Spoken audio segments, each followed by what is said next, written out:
120. That's enough. That's enough space. There's no way. There's no way I brick my computer trying to record this VOD today. It's a short stream anyway. Yeah. Yeah, we'll be fine. We'll be totally fine. We've got the big camera today, boys and girls. It is going to be... Did I get these fucking titles right? I did. Did I get the category right? I think I did. Category doesn't matter for YouTube, but we're going to take YouTube out of little kid jail. That'll be perfect. What is up, Entario? Somebody named Swallow the Pickle followed me on Twitch a few hours ago. I'm not sure. I think I feel bad about that, whether it's sexual or not. I think, like, I have pickles in my house. Z and I like eating pickles, and that's horrible. Arik, thank you for the rant. The Byzantine Empire. So, I don't know very much about the Byzantine Empire, but I do know one fun fact about the Byzantine Empire. And do you know what that fun fact is? It's that they were lame, piss baby losers compared to the Mongolian Empire, who I did do a capstone history presentation on for IB history in high school. I know way too goddamn much about Genghis Khan and how he catapulted sick, diseased bodies into the cities of his enemies. I know he fucked his way across a continent and then died like a fucking Chad, okay? He's definitely not my hero. He was quite a bad dude, but he was definitely doper than the Byzantines. Dark, no, I don't think I will. I don't think I will, Dark.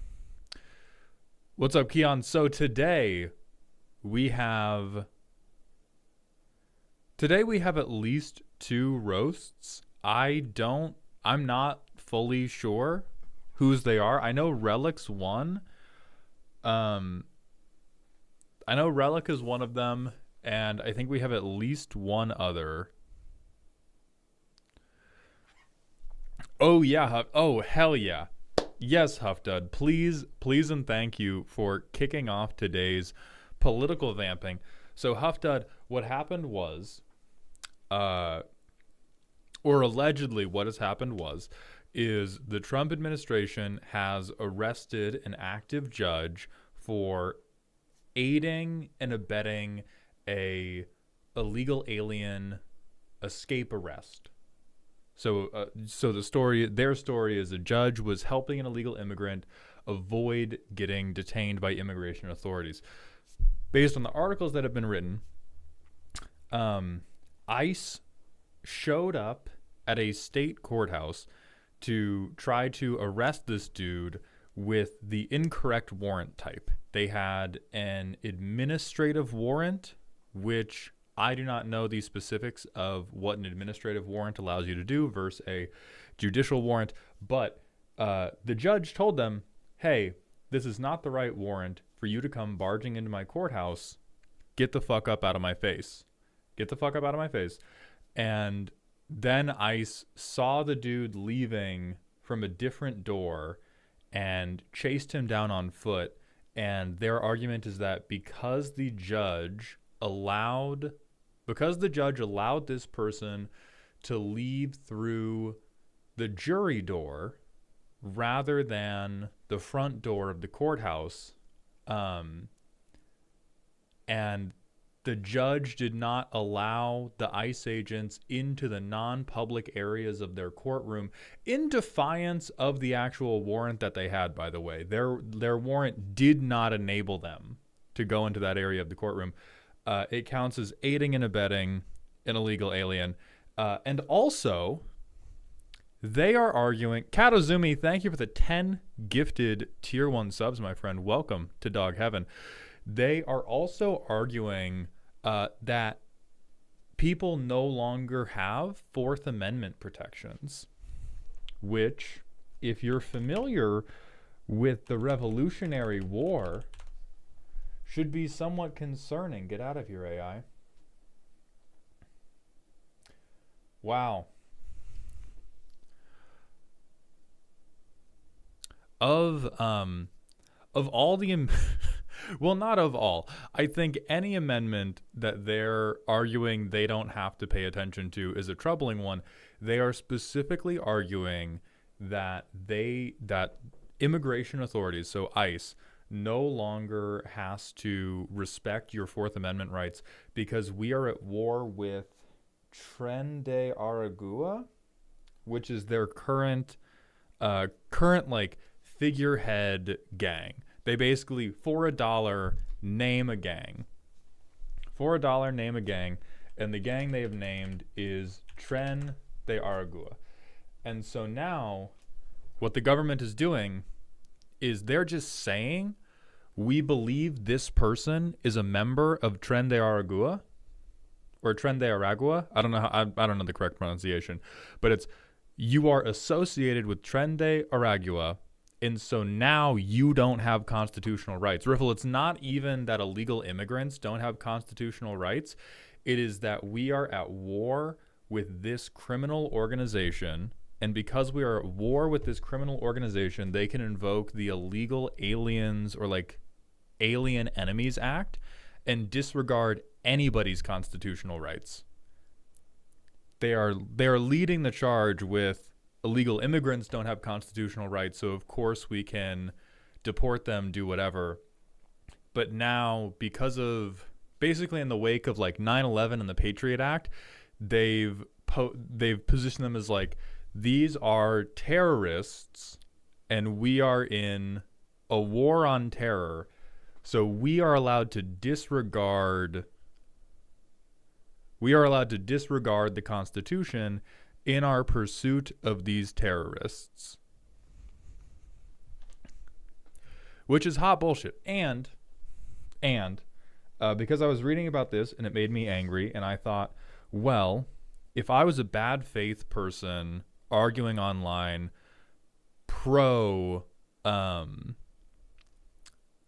if I was a bad faith person arguing online in favor of the current administration and saying like, well, they're cleaning up the swamp, they're getting rid of bad people, I also think it's important to point out there is I think they're in either Nevada or New Mexico, there's a different judge that Trump pardoned in 2024, not for standing up for the rights of citizens, but this judge was in trouble for embezzling $70,000 that was meant for the memorial service of a slain police officer. She was also given her position as a judge without having any law degree. So this judge, who had zero basis to be a judge other than existing in a deep red area, embezzled $70,000 from the state that was meant to fund a slain police officer. And that was the behavior that made Trump go, oh, that's fine. That's fine. You enforced due process on a brown person, you are going to jail. Those are the current two sides of the coin for this administration. For anybody who's like, oh, we're just standing up for justice. We're just standing up for justice. Tell that to the goddamn pardon judge. Well, I mean, I'm sure she thinks it's justice. But like we're pardoning straight up theft, and we are arresting people for enforcing due process. Anyway, Baron Von Boot, thank you for the tier 1 Twitch sub. Welcome to the dog home. And DJ Anubion, thank you for the 1,500-bit cheer, my friend. Welcome to the dog pile. And DMC, thank you for the 100-bit cheer. Good afternoon, Mauled. I found out how you feel when people do the $500 deck roast. My chat crowdfunded over $300 to force me to purchase a wizard orb live on stream last night. I don't know if I've ever been that sweaty over something positive. I'm glad you get it now, DMC. You get the meat sweats. You get the meat sweats crazy. Also, Jenzinator, thank you for joining the dog home on YouTube. I appreciate that membership. Troper, it would be so cool to live in precedented times again. I don't know when we I do not know when we get there.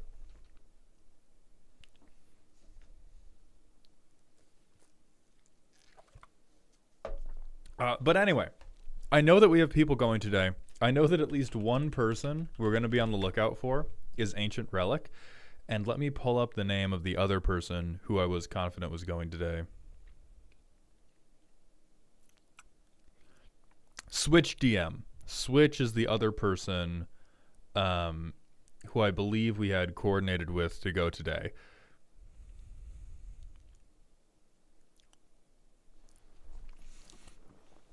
It always feels like the worst case of double standards, and most people I know who would have voted for him say they don't agree with anything he's doing, but they still stand by him. Yeah, there's like... The only... I extend...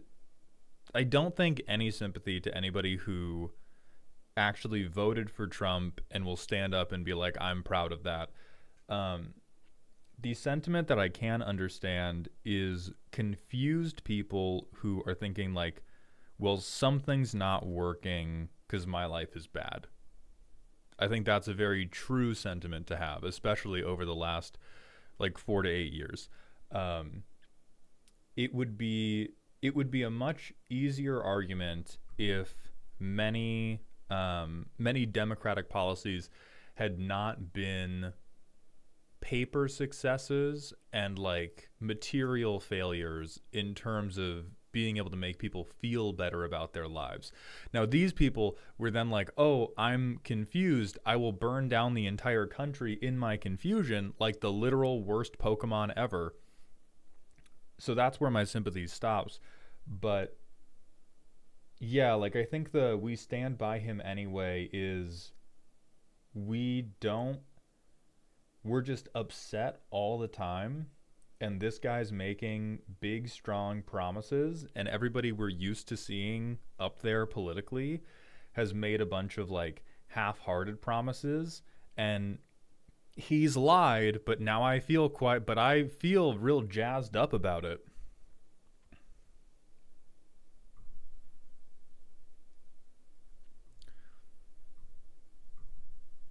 Is 9 basics in a 4-color deck too few? Also related to what we're talking about. Shock Trooper, I don't really think so, unless you expect to be playing into a lot of non-basic land hate. I think if you're on 4 colors, having 2 basics for each color is generally responsible.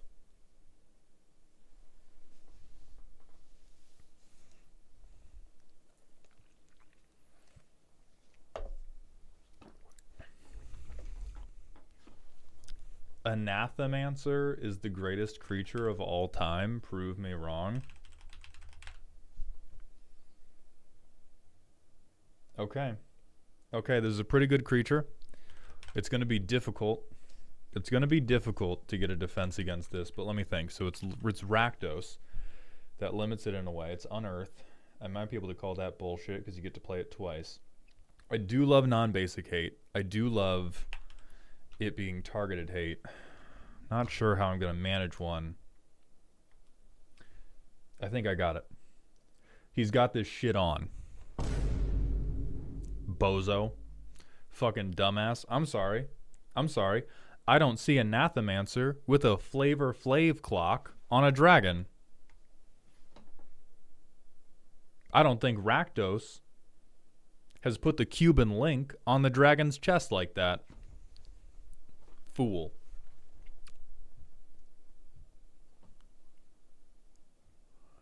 Nib has green, ergo better. Tuscan Fury, thank you for being the first banned member of today's stream. I appreciate that sacrifice. Everybody, clap for Tuscan. They took that one for you. They said that dumb shit to buy you patience, to recommend a bad card during the deck roast later. Girthy Poro, thank you for the tier 1 Twitch sub for the 8th month in a row, my friend. Welcome back to the dog home.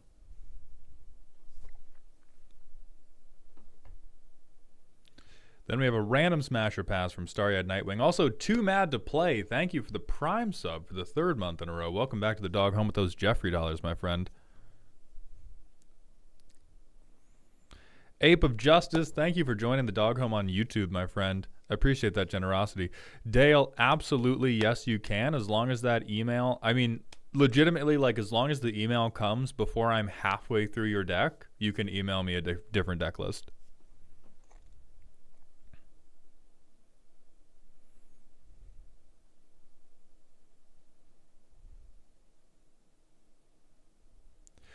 DMC, yes. Depending on how long the roasts take, we will be heading back into the Darkest Dungeon after we do the makeups. But we have Relic, who specifically asked to, well, they asked to be moved away from Sunday, so I offered them Saturday and they accepted. And then we have Switch DM, who I believe I scheduled with on Discord. Yeah, Switch said Saturday works for them. So if they don't show up in like 10 minutes, we'll probably move over to Darkest Dungeon and just move back when they do get here.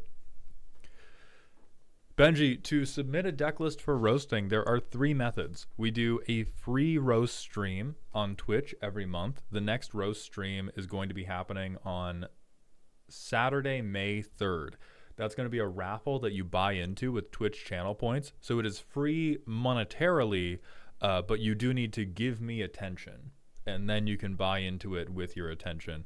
The other way, if you don't get in during a free roast stream, is you can purchase a roast for $69 on May 4th as a Ko-Fi commission. Or, if you just can't wait a single minute, you can give me 500 United States dollars and I will stop whatever I am doing to roast your deck.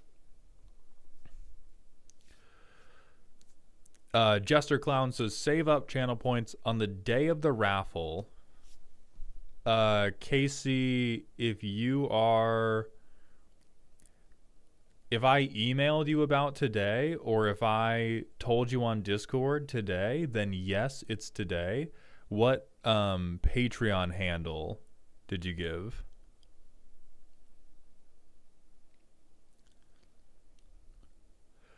Would you do a weed if somebody donated $20? $420. Very unironically, no. I'm trying to think of what even like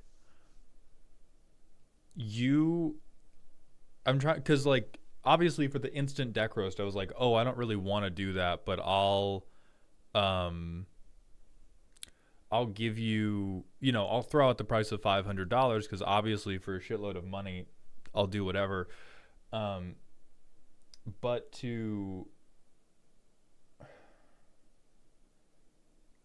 I'm going to preface this with like, weed is a infinitely chiller substance to imbibe than many others, like alcohol or cocaine or heroin or any of the really hard stuff.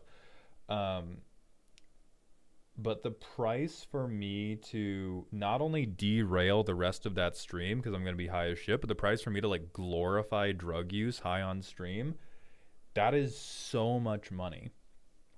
That is so much money. So you're saying for a small loan of $1 million, you'll jump off the Burj Khalifa?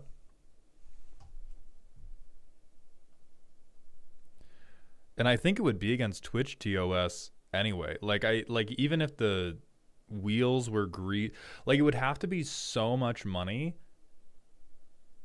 That makes sense, yeah. So even if the wheels were greased legally and Twitch didn't care, which Twitch does care evidently, but even if Twitch didn't, it would need to be so much money that I could just like start my own DARE organization after the fact. Not even the content hit, but just like that's a bad thing to put into the world. Like I think the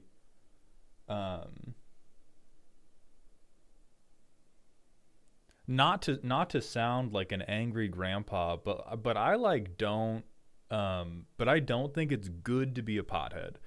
I've smoked. I still am. So I no longer drink because I'm an alcoholic.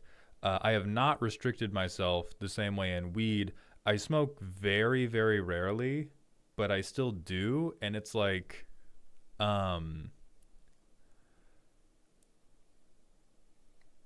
as much as it falls into like negative stereotypes, all of my friends I knew who smoked a lot of weed, like, did not handle business.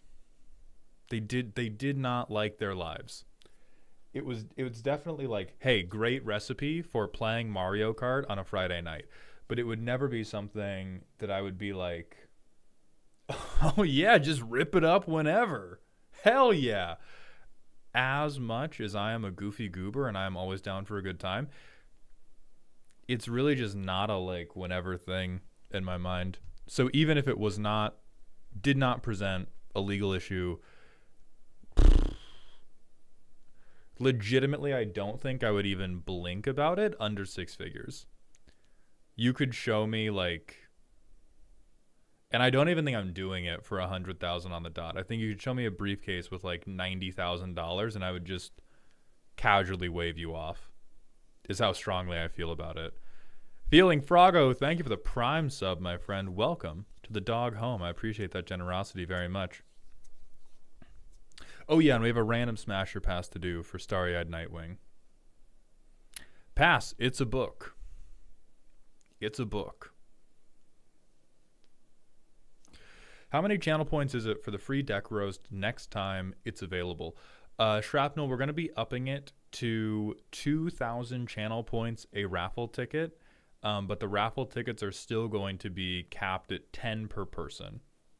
So last month it was 1,000 points a ticket and you could buy 10, and this month it's going to be 2,000 points a ticket and you can buy 10. So if you have 20,000 channel points, you are capped on the roast raffles.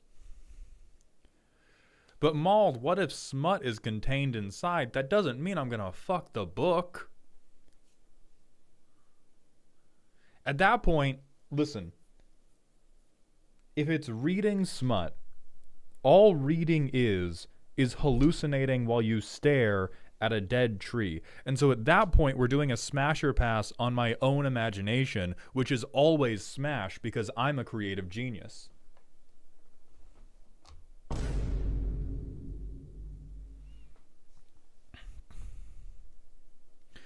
Sesso, thank you for the Twitch follow. Welcome to the doghouse. And Blixt Violet, thank you for the follow as well. Welcome to the doghouse.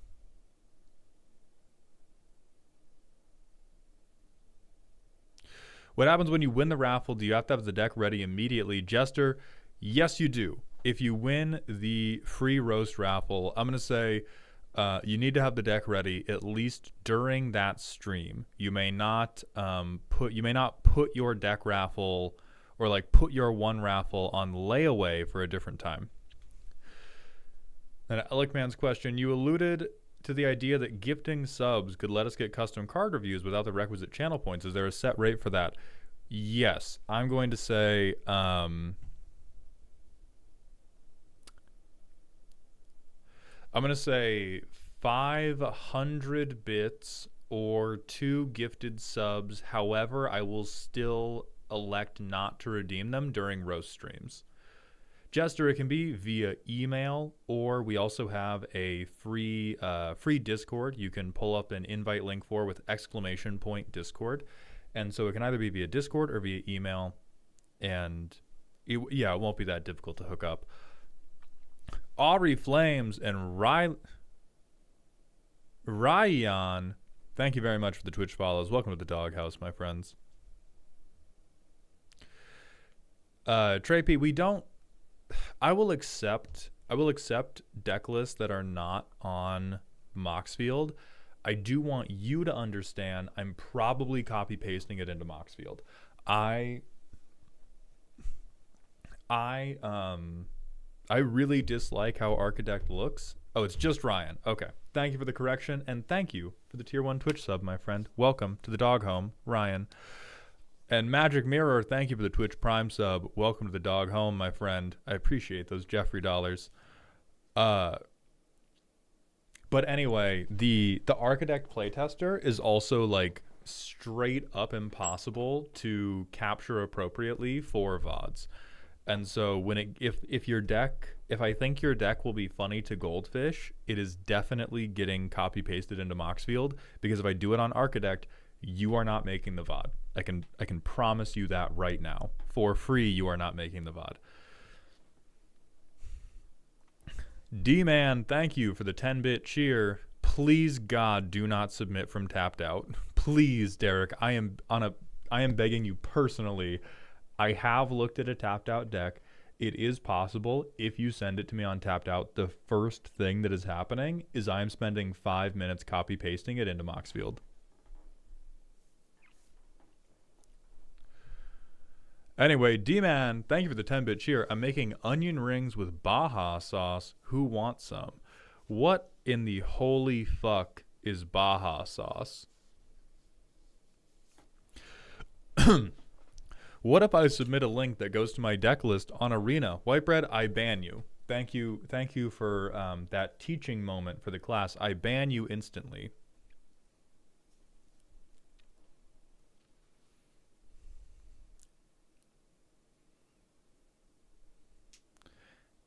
Is Baja sauce a reduction made from boiling Baja Blast? Because if so, send me the recipe and watch out for the police.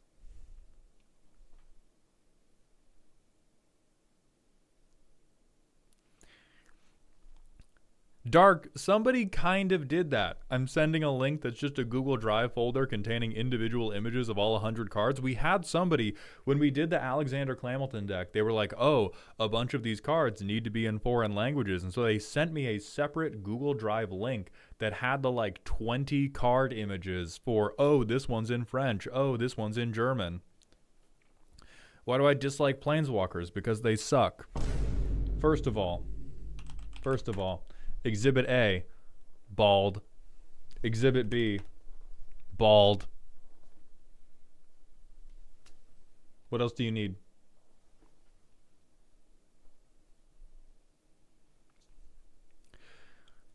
I think to answer, so for a blanket answer, if it's not Moxfield, the shit is getting put on Moxfield. If it's not Moxfield, it will be.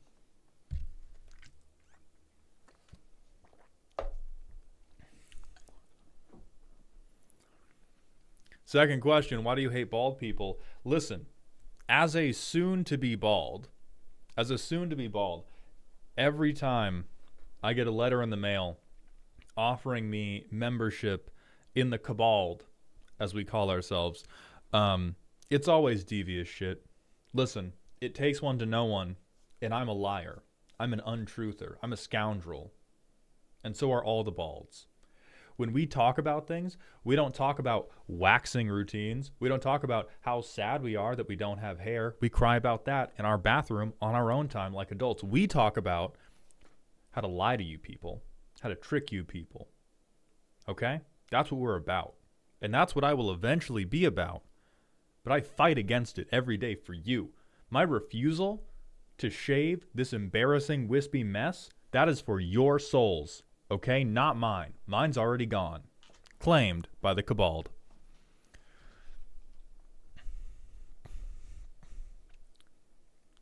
Dale, thank you for the $2 super chat. Welcome to Dog Heaven. Okay, but what about Chandra? I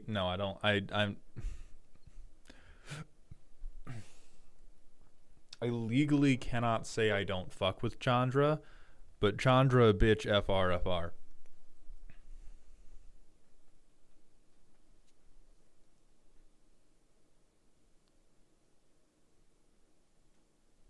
Are you Joey from EDH Rec? I am his straight there and therefore evil twin, Micmac.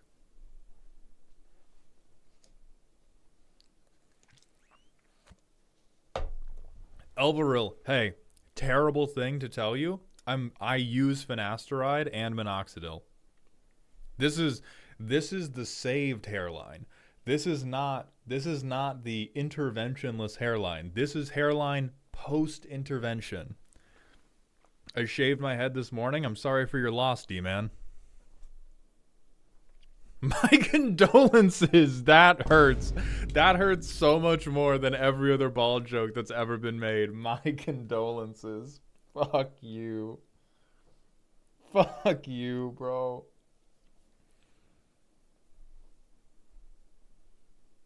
Ascendance, I've thought about. I'm kind of like 50-50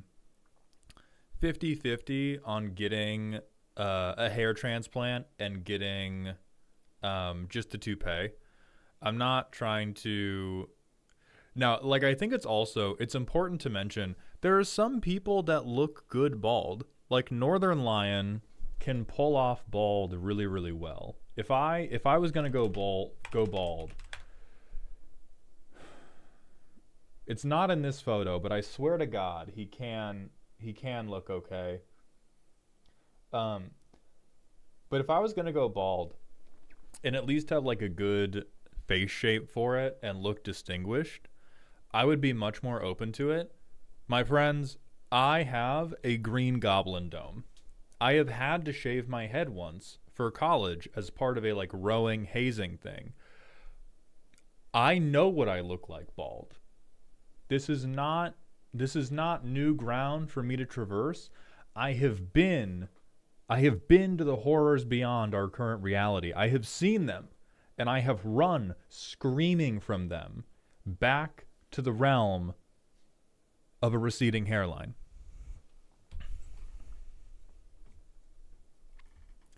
Oh yeah, Tim Pool a bitch FR. So I just like how I look with hair much better than I look bald, and I already know how I look bald. Oh yeah, like Patrick Stewart. Patrick Stewart is fucking awesome at being bald. Um, so yeah, so for already knowing how I'm going to look bald, I am fighting it with every fiber of my being. Uh, like I will tell you this, I will get a toupee before I go bald. I think the first stage for me would definitely be to do the like Steve Carell hair transplants.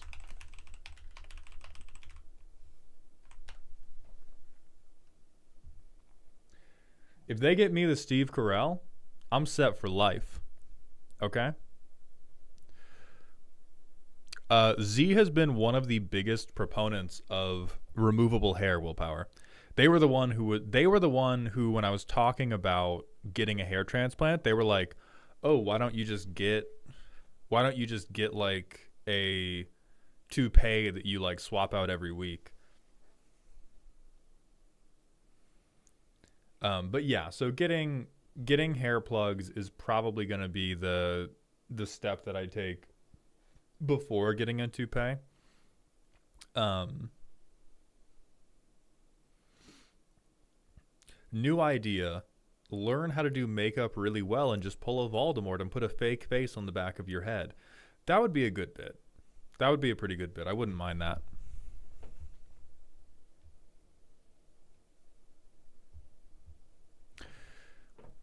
See, the problem is like the oh, go to Turkey, get a hair transplant is so it is so industrialized now that I've seen a bunch of those on my Instagram feed. Um, they've gotten like they've gotten worse at making natural hairlines. They've gotten better at like pumping out hair transplants, but you kind of like deterministically end up with a Buzz Lightyear haircut. And so I have reached out to hair transplant surgeons in America, and I've kind of looked around for one. I've kind of looked around for one that's better at like sculpting sculpting a natural hairline. But a lot of the like clinics where you fly out and you stay in a very nice hotel for the weekend and you film the entire thing on Instagram, like those just give you the standard Buzz Lightyear cut. And I don't necessarily think like I don't want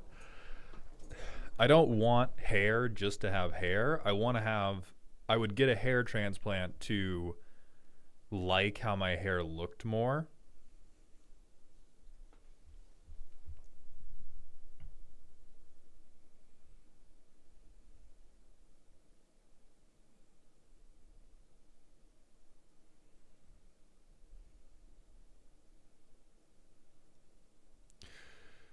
Sorry, I just I just want to scroll back a little bit in the conversation. Could you always try estrogen? It did wonders for stopping my hairline receding.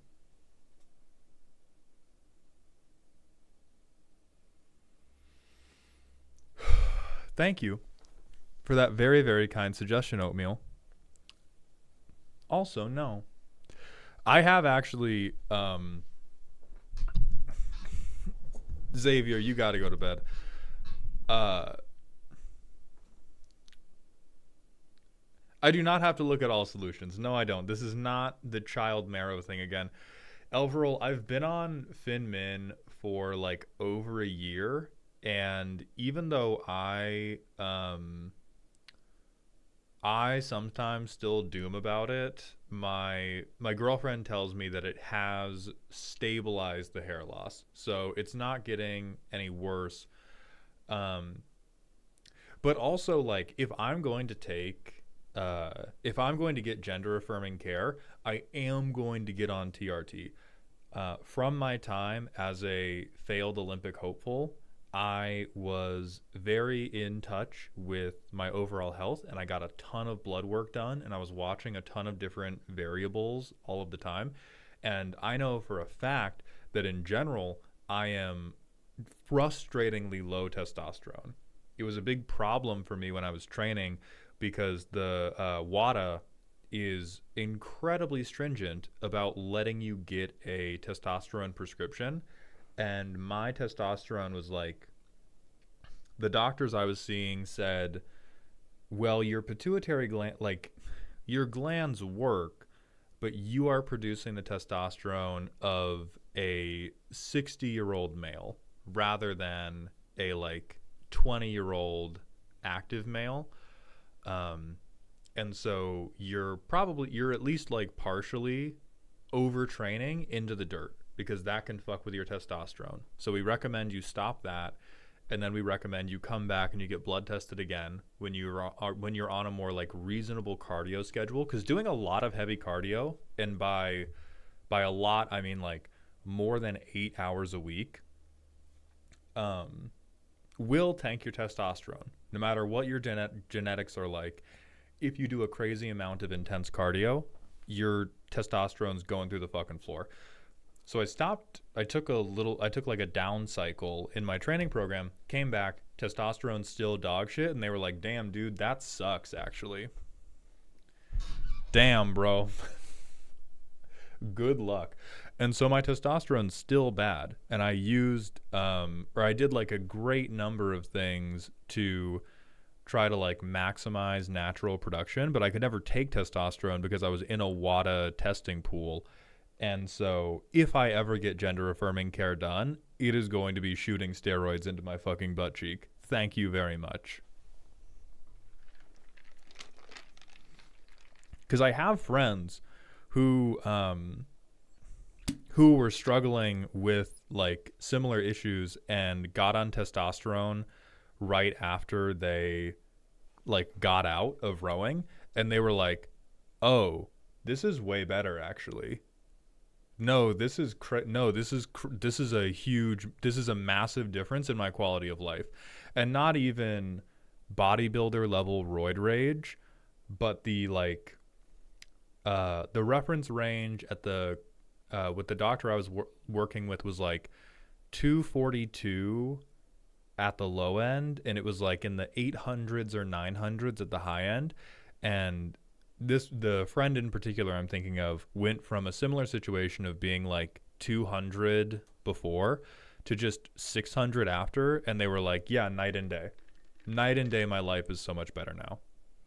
I don't even qualify as a particularly high testosterone male right now. I'm just on like low dose, get to normal.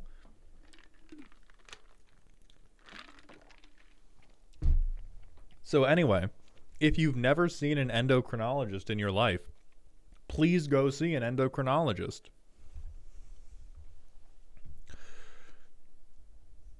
Also, Rylanans, thank you for the Prime sub, my friend. Welcome to the dog home, and I appreciate those Jeffrey dollars.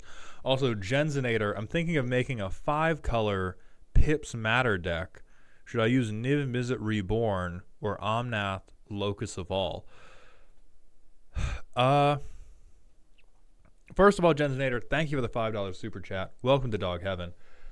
Omnath Locus of All is going to be much, much more generic. If you just have a pile of Pips Matter cards that you want to be able to play with, I would go Omnath Locus of All. If you go Niv Mizzet Reborn, you want to make sure that you have like, because this is also, you're dealing with color pairs specifically, so you need to have a high density of specific good hits for each of the color pairs. Because otherwise you get into a situation where the best thing to do with Niv Mizzet is blink him a couple times to pick up your whole deck and then try to win the game with that.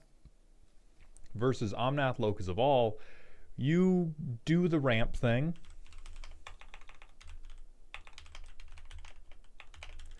Omnath Locus of All is, I do the ramp thing, and then I get extra cards, and then I get extra mana, and then I'm cool. Elveril, I don't think I've noticed any inflammation. I've been considering using some of those topical solutions and also doing like at-home derma stamping. Do you have any experience with that? Captain Daggers, thank you for the Twitch follow. Welcome to the doghouse, my friend. I appreciate that generosity.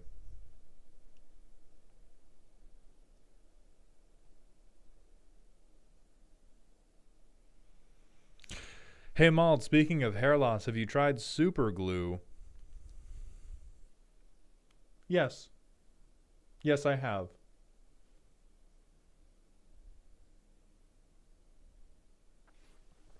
Oh, Violet, I'm sorry. Here's Violet's random smasher pass. That's a building. Is this what you needed, Violet? You needed to hear me say that no, I would not lay that sweet tree down by the fire. And not because I value trees, but because I value my own genitalia. Because that's the answer. Shoo, I've been on Fin and Min for over a year. This is the saved hairline. This is not the endangered hairline. This is the saved hairline. You're good, Relic. All right, we're going to take a manual ad break while Relic finishes up that primer, and then we're going to get into the fucking business.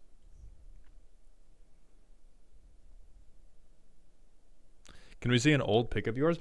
I don't think I have any because I don't really take or save pictures of anything in my life before the hair decided bye-bye. Legitimately don't think I have any. I nuked my, I think like 2 years ago at this point, I nuked my Facebook and personal Instagram because it just didn't add anything valuable to my life. So pictures of younger me definitely exist somewhere on the internet. Let me see if I can find it.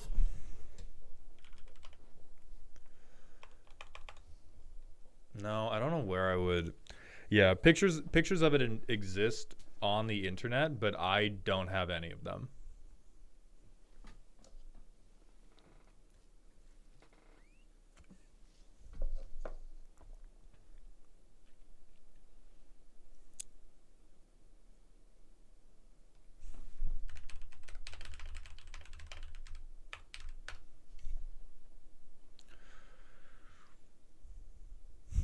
There are definitely older roasts, though. I mean, yeah, but those I've been on Fin and Min.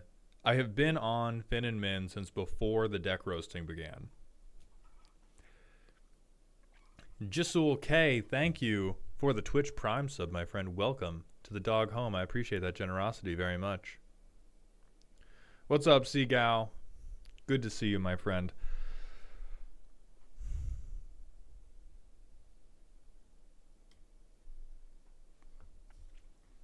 Yes, I mean the Vegeta hairline has like kind of always been a thing. My hairline went into Commander roast. It's a little hard to see on the early Commander roast because I used to style my hair differently to try to hide it, whereas now I sweep it back and I just kind of accept the Majin mauled hairline. But with the early Commander roasts, I kind of like swept it forward into the side.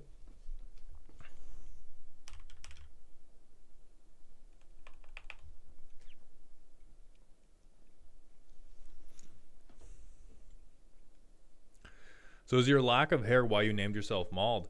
Yes, Sample Lee. It was Samp Lee. The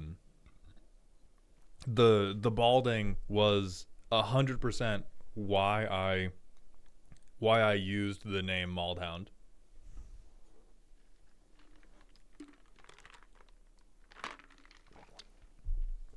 Well, thank you, Duke. I do appreciate that.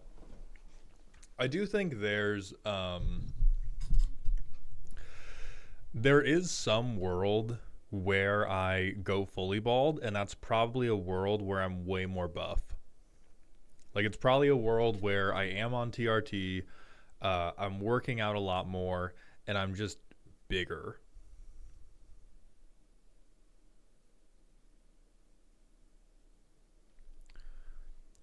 Do you think you'll ever change the Maldhound name? I think it's totally possible. I don't know. Like, my government name is John, and so I don't think it's ever a situation where I would drop Maldhound to just go by my, like, real name. So it would have to be changing Maldhound to go by a different, like, to go by a pen name to... Yeah, I could switch it to John Maldhound. Thank you, Arik.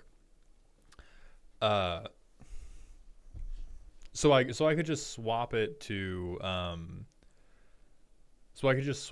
like a different pen name, but I would have to come up with a different. Yes, I am literally John Maldhound. I am the bit is complete. I am John Maldhound. Alec, man, thank you for the 10 gifted community subs.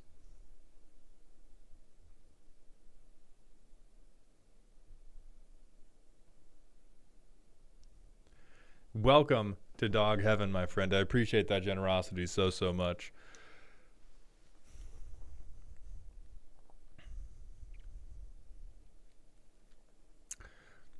In that world, you also have a podcast where you talk with famous figures about weed and low-key radicalize a whole generation of young men. Well, in that world, I think I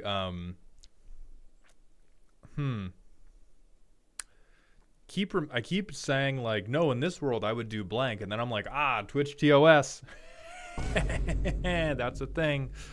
No, I don't think I would personally be such a fuck-ass class traitor.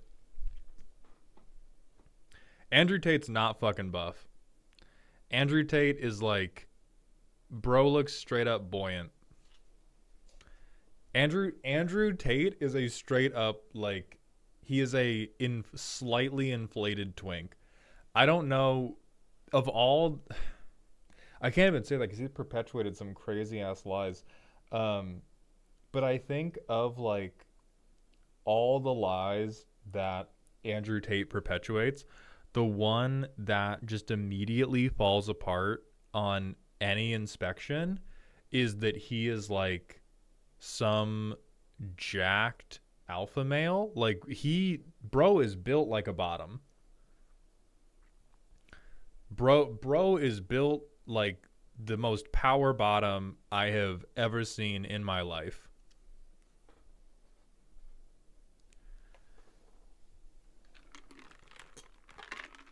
It's ridiculous. It's absolutely ridiculous.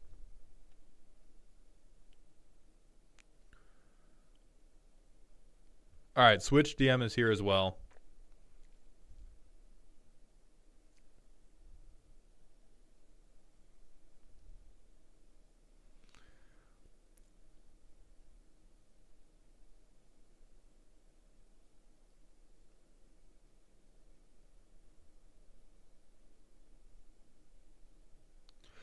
All right, so we have both.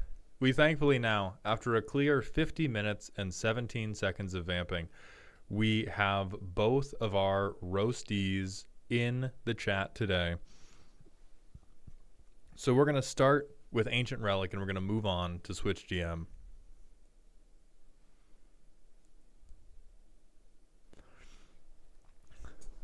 Maldhound is a generalization / rule of thumb. Which MTG color can get it most consistently? I think if you were going to do a statistical sample of all of Magic, I'm going to give you the engineer answer.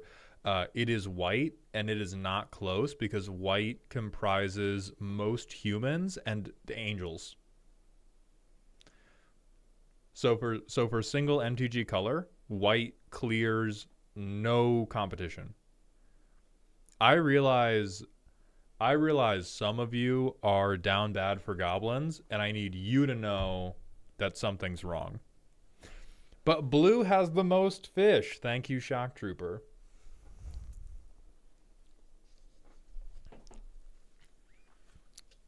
See, but with black, Shepis, you're trading, you get vampire babes, but you also have to take zombies. In white, you get a lot of just like people. I think green. So here's what I'll say. All of the colors other than white have way bigger variance. So every color other than white has things that are way more gettable, but they also have things that are way less gettable. And so I think on balance, white is the safest color.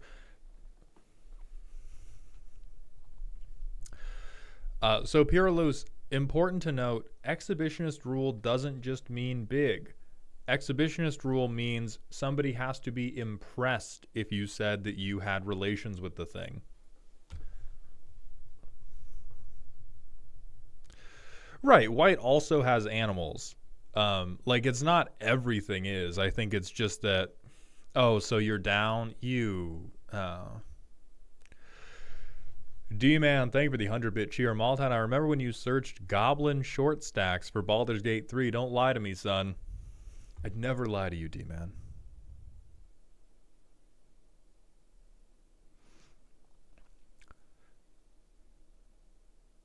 Zoria, yes, but I think we would just have to hit random until we hit a monocolor card.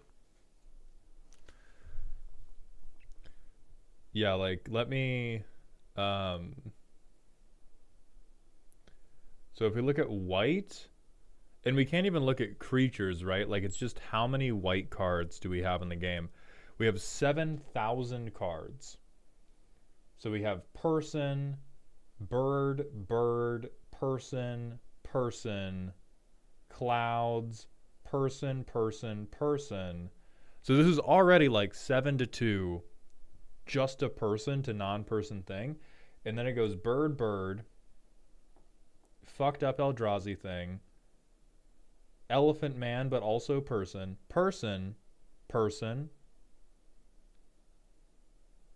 bait, person, colorless, person, bird, person,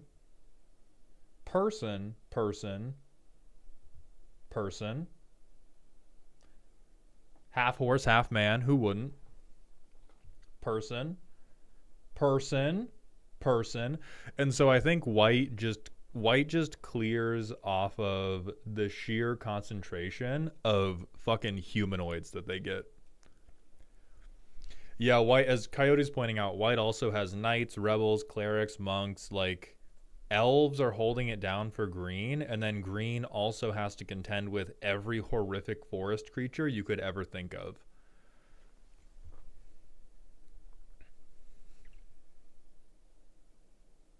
Yeah, like we just get so much like white is the MTG color of hear me out, generically attractive woman.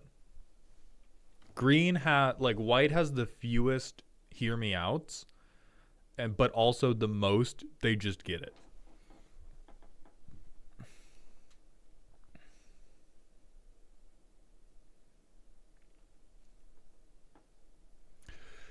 King Kettle, thank you for the $2 super chat. Can the Capitoline Triad get it?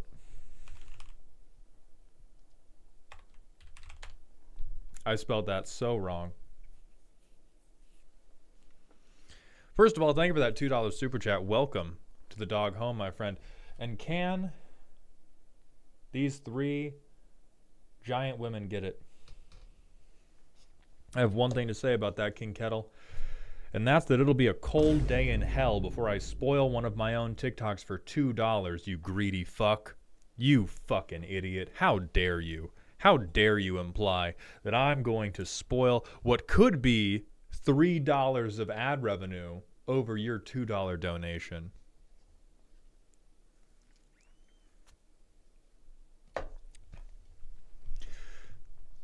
Anyway, if you haven't been to one of these streams before, my supporters send in a deck list, a primer, and a power rating. We don't take 1 through 10. We take Danny Phantom EXE's silly, spooky, or scary rating, which is a measure of how ominous your deck's turns are to somebody that's paying attention to the game and knows a little bit about Commander.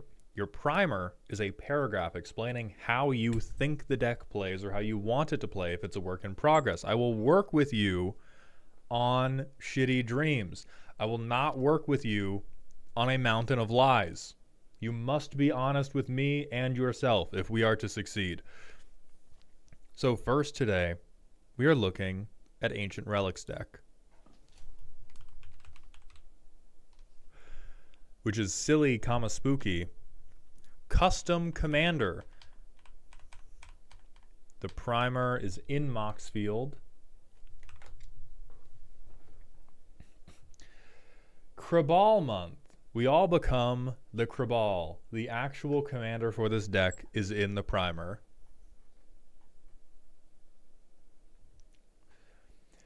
Hey Maul, this deck was supposed to be the start of a collection of decks made by the Krabal for Krabal month, but with the change in deck roasting signups and some other issues syncing up, we just couldn't make April Krabal month work. I would still like to show off this deck and my take using this custom commander I made. For the custom commander, this creature comes from your request that blue get a 3-mana 5/5 with no downsides like green got an Aether Drift. I thought it would be fun to play in one of your favorite archetypes of theft, but wanted to capture the chaotic and devious nature of the Krabal with this card. I love the cutie hand-drawn art. 3 mana 5/5. When the Krabal deals combat damage to a player, they mill that many cards. You may play a creature card from among them without paying its mana cost, except it's a crab army in addition to its other types, otherwise amass crabs too. Well, immediately off rip, totally fair. I see no problems with the custom commander design. This is a completely reasonable thing that we could give the blue players. You can give us a 3-mana 5/5 that also cast creatures for free. Darebrain does raise a good point. Massive overlook that it is not hexproof, indestructible, ward 27, or at least unblockable. So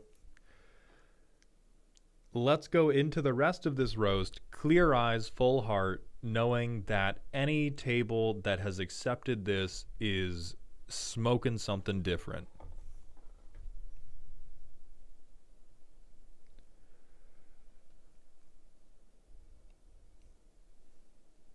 So we have can't touch this. This is probably 18 ways to make it unblockable. Yeah, okay.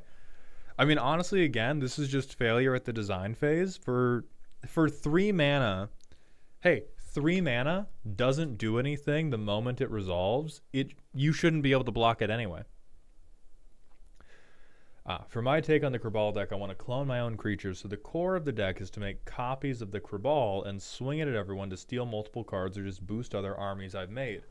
Deck also gives a lot of protection and evasion to ensure the Krabal gets to touch my opponents so I can touch their cards. Other than that, we have typical card draw and ramp/aqueduct packages just to be more efficient. Do not mind the collection. The Krabal found those as people dropped them into the ocean. Okay. So how have we built around what is truly one of the most disgusting custom commander designs I've seen in a moment? We have 18 ways to make them unblockable. I think all of these are incorrect. I think not Deep Channel Mentor. I think all non-permanent based ways of making this guy unblockable are a deep, deep mistake. And we'll just pretend Charix is the Krabal deck.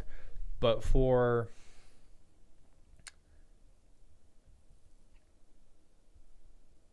I get a creature off of mill 5, you probably have to make that happen a ton of fucking times.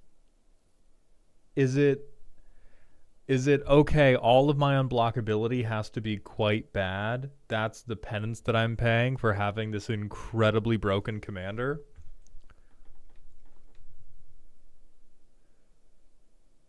Also true, Escape Tunnel does not work. So some of these are okay. Like Key to the City, totally fine. Herald of Secret Streams, however you got the 1/1 counters on. Sonic Screwdriver, totally okay. It is really just having a lot of instant speed ways to make something unblockable seems like we are trying to be really cute when this is a commander that I would put almost instantly into either like game changer territory or bracket 3 or bracket 4 jail. Crabs live in the water. I don't need anything fancy. So real. Okay, we also have Decorated Crab, which is just what?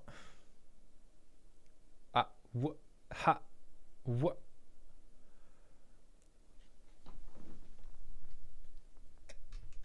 The motherfucker is 3 mana. Why are we competing with him with a fucking monocle? So, okay. Extraplanar Lens, not a bad card. Eye of Ramos, bad card, but the art's cool. Okay, never mind. It buffs crabs. Fuck it, I'm back on. The shell is made of aluminum. So we have a counter spell, counter a red spell. No, wrong. I'm not even. Of course, yes. We're in blue. We get Psych Rift. Of course, yes. Now we're just lying. Now we're just lying. Unless I guess your opponents are playing like Skyclave Apparition, sure. Lazotep Plating, fine. Lost in the Maze, I will accept this. The Krabal requested these to be included, so we...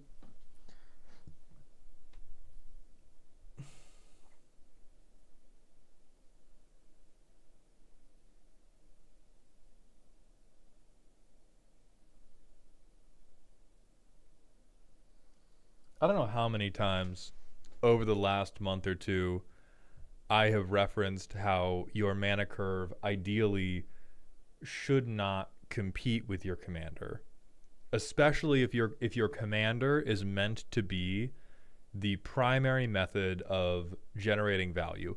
It's okay to compete with them if they are a like downstream benefit. If they are a finisher, sure, plenty of things can compete.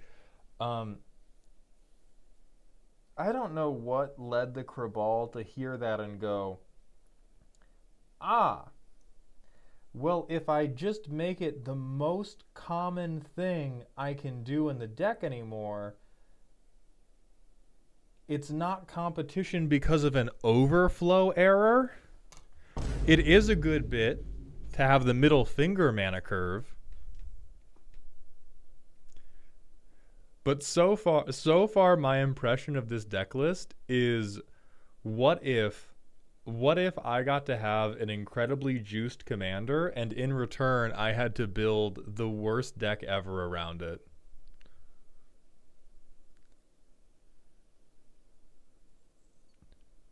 True, we could get Trinisphere.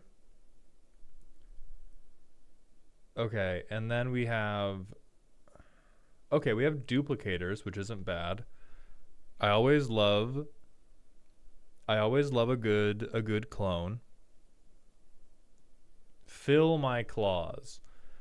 Well, hey, with all the goddamn 3 mana ramp options, at least you'll be able to cast this for like X equals 5.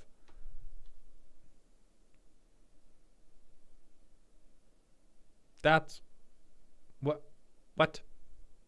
Hold on. How are we Is this a pie in the sky dream? Is this a pie in the sky dream for I take the craziest Lost in the Maze turn ever? Did you do one goldfish where you got to cast Lost in the Maze for like X equals 10 and then you were like, "Oh my god, borrowing 100,000 arrows, best card ever?"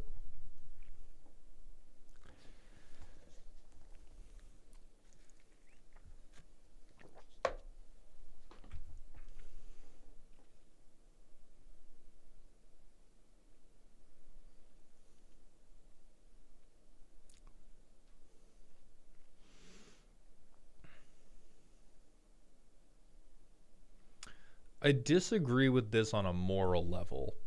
I have a deep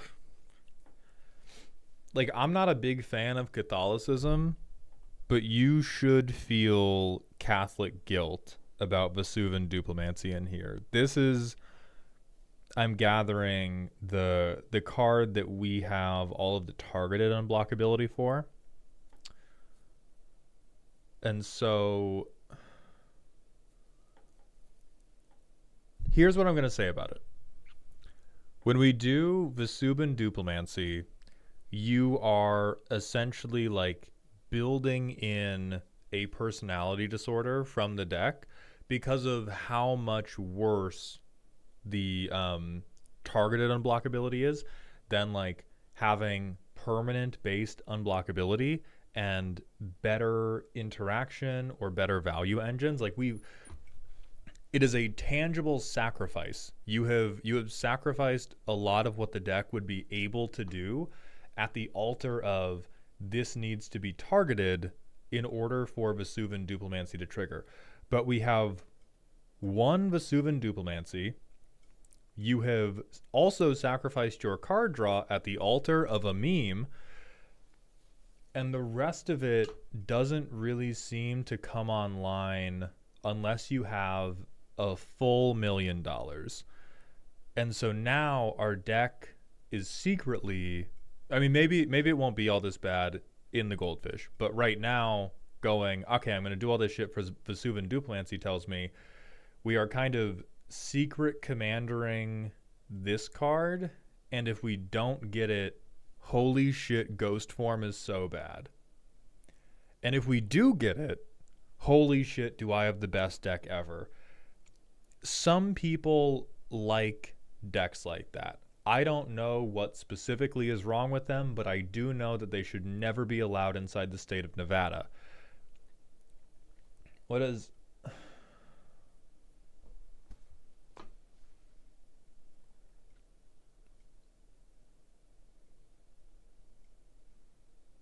What the hell's going on, bro?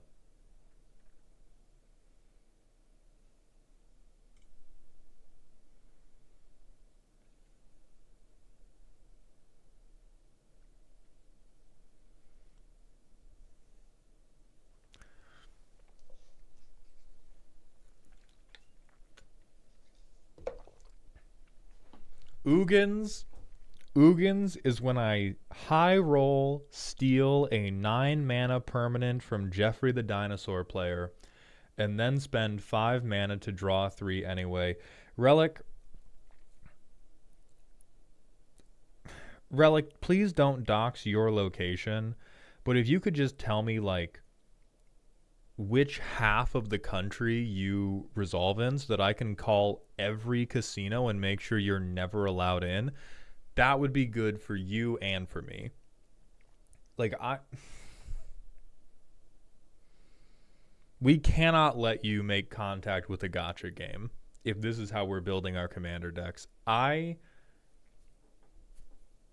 Frankly, you've made the Cabal fair, which is impressive in its own right. I saw a 3-mana 5/5, 3-mana 5/5 that casts creatures for free, and I was like, holy shit, this is about to be just power fantasy deck. You have managed to make a D-power fantasy. You have managed to make the inverse of solo leveling.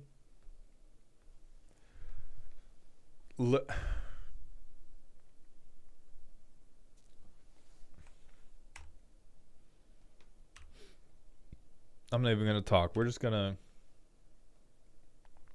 I play a 3-mana 5/5.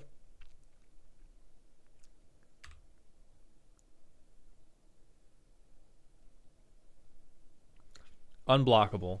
Turn 4, I take something. I attempt to hit.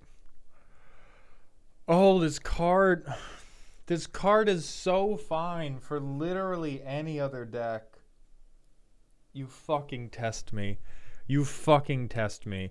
We will pay 2 to draw an extra card off the one fucking draw engine we got.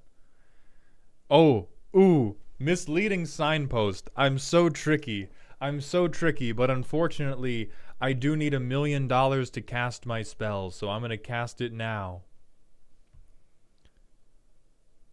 Oh, I forgot to discard cards. I'm discarding this fuck-ass card. We swing again. We steal something again. I pay 2 to draw another card. Jesus God.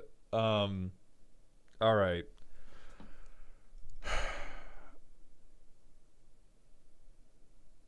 We can pay for this because we have the medallion.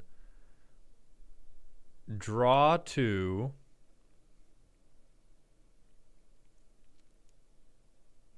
And now we get to amass 5.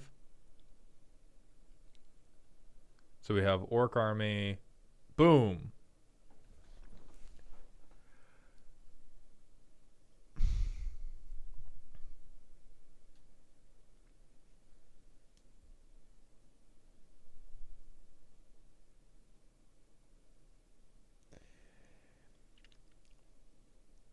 I got chest pains. I was having a good day. I got up early. I went to the gym. I had a big hearty breakfast, and I just want to lay down for a little bit now.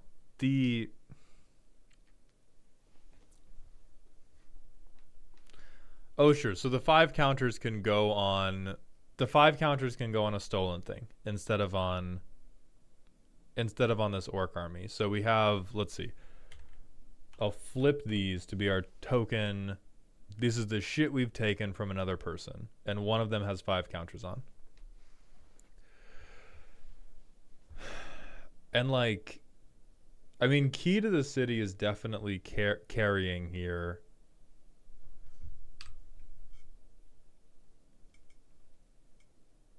Because we play this, draw again, and then we just go like Nanogene, make 5 crabs, hope that we outvalue.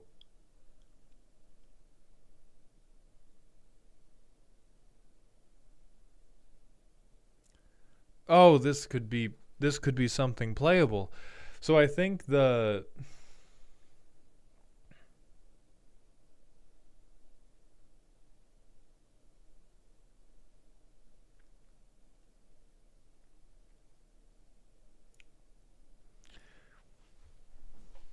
let me unravel a little bit about what's happening here, just on a psychological level. Relic's not a bad person, as much as this deck list might imply that they are. Here's what I like about it. Blue does deserve a 3-mana 5/5. We do. We deserve a 3 mana 5/5 that casts stuff for free. It should be ours. Here's what I dislike about the deck. We have made a very, very strong creature, and I think we have wildly overestimated how unblockable it needs to be. And by that I mean, like, we have a very, very good creature, and instead of trying to do something good with it to scratch the like dopamine itch of feeling like they're a silly, goofy commander player, they have looked not for something truly unique, but you have looked for like the worst possible way to execute it. You're like it's like one of those movies where a poor person becomes very, very rich, and then the rich people laugh at them still having poor person hobbies. Like, this looks like you're trying to make a red carpet dress out of used Taco Bell wrappers. I will admit I did wish that I could have made the copies, the targeted non-permanent spells, and the unblockability of the permanents, but a lot of the copy effects in non-permanent blue do not avoid legendary. That is okay, but what I'm talking about is more like, even if the gimmick is make crab, I think playing around Vesuvan Duplimancy as your chosen copier is like, your heart looked for the literal worst way to go about this and picked that one. And Vesuvan Duplimancy could have been not the worst way to go about this if we had put real card draw in, but you were like, I wish to make additional crabs. Here, I have multiple ways to make additional crabs. What shall I double down on? I shall double down on the one that requires me to fill my library with the most draft chaff possible. How shall I get to this card? Shall I wheel? Shall I play efficient card draw? No, I must play the flat-out worst card draw imaginable that requires me to jump through 3 hoops and make my opponent a grilled cheese sandwich. Like, at some point, you just gotta let yourself cook. And I think that is what makes me the saddest about this deck. We have like Cryptic Command, which is good, just good multimodal card. But we've made the deck about a secret commander and then refused to give ourselves the tools to identify that secret commander. Because most of the can't touch this section is woefully inadequate when compared to how it does once we do have the secret commander. And also, like, we have a 3 mana 5/5. You can just hit a bitch. We don't have to be sneaky. We're the Krabal. You just give them the claw. So I think there's a lot of room to make this more playable if we just either accepted that we were going to have board presence. Why are we bobbling heads? That's my other question. Keyboard and mouse, we're bobbling heads out of misplaced sympathy for bracket 2 decks is why we're bobbling heads. Like, this is the most bracket 3 commander deck, like hard bracket 3 commander deck I've ever seen in my entire life. And the entire 99 is constructed out of a person who like yearns to be bracket 1. It's like, trade deal.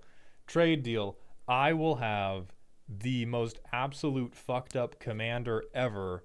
However, I will attempt to force the weakest gimmick I can with them. Because we tell me Crab Fiesta, I'm with Crab Fiesta. We tell me I'm doing Secret Commander, Vesuvan Duplimancy. I'm with Secret Commander, Vesuvan Duplimancy. But you can't tell me these things and then petulantly refuse to support the gimmick at all. It's like if we're finger painting and you're like, I'm going to finger paint a turkey, finger paint the goddamn turkey. I think they do. Because they have one bobblehead. They have one bobblehead up and can't touch this. Then they have the other 6 down here. So this is like a bit in and of itself. We're turduckening the deck again. It's like we have the bobblehead bit, and then we have the Vesuvan Duplimancy bit, and then we also have the borrowing 10,000 arrows bit, and it just leads to the deck as a whole.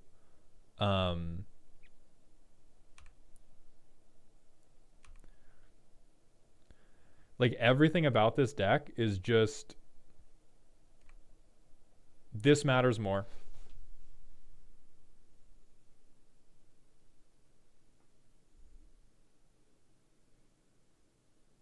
This matters more than literally everything else your deck is doing.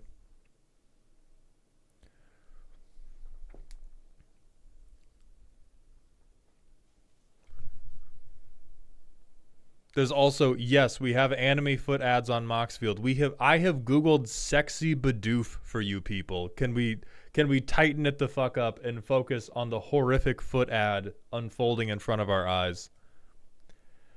And so I think and so this goes back to,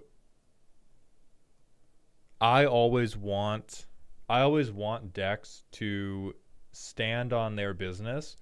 And the business that this deck can stand on is, I have an extremely relevant attacker who is not this 4-mana 0/17, but is instead a 3-mana 5/5.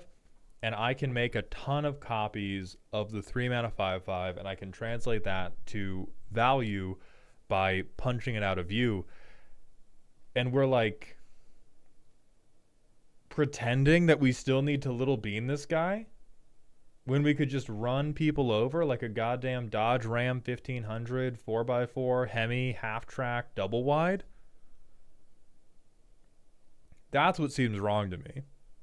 Like if we were, I would even be more accepting of like,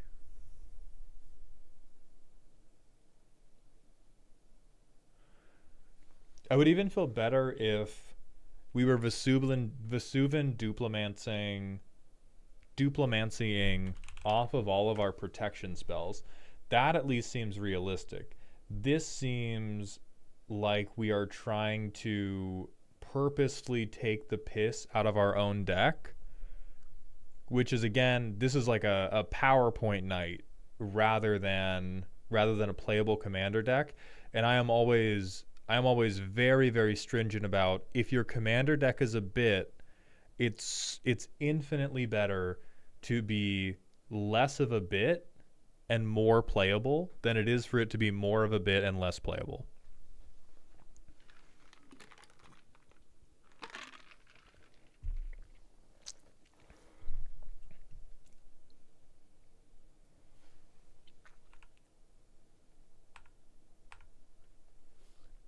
So you are down here.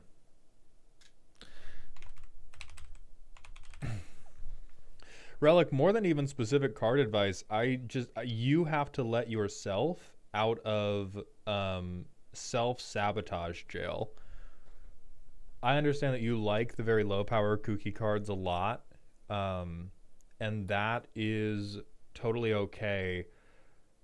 But we have to, but the gimmick turducken is basically never the way to go.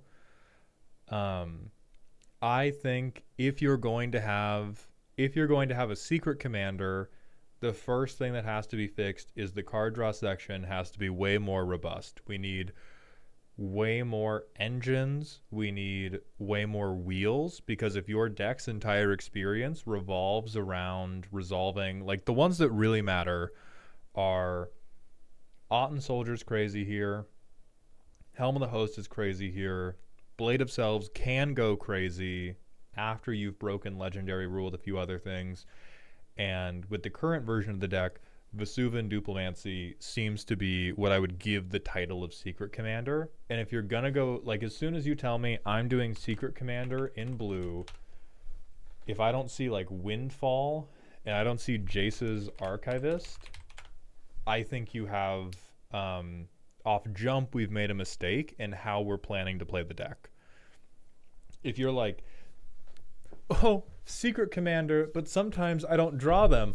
Well, what happens if you do that? Well, I don't really do much of anything. It's a lot of ball smashing and pained squealing noises. I never want that to be the experience. And that kind of seems like what the experience is right now if we don't hit, not necessarily not hitting Vesuvan Duplimancy, but if we don't hit one of these legendary rule breakers, Vesuvan Duplimancy is the only thing justifying the unblockability. So I would kind of reconsider what you want the gimmick of the deck to be, because I always think like you should build around identity of the gimmick first and let the power be what it's going to be. And this smells to me very much like we were building around the gimmick of being low power. Like we tried to take this spooky ass commander and shove them into a silly hole, and so we ended up with I'm going to do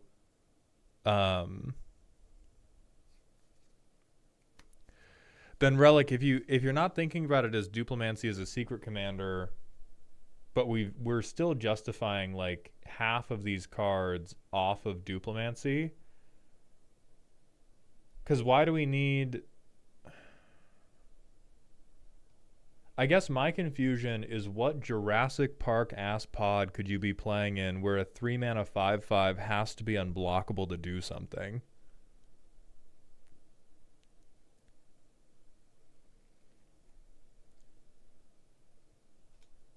Like you got Llanowar elves with the Blicky? What's happening? Has somebody... Like you could fuck up a Yoshimaru player with a 3-mana 5/5. Who... I have a Sultai deck that reanimates huge shit and dinos and sphinxes. All of those seem like... From a tactical perspective, all of those are... This is just better than unblockability. 95 times out of 10.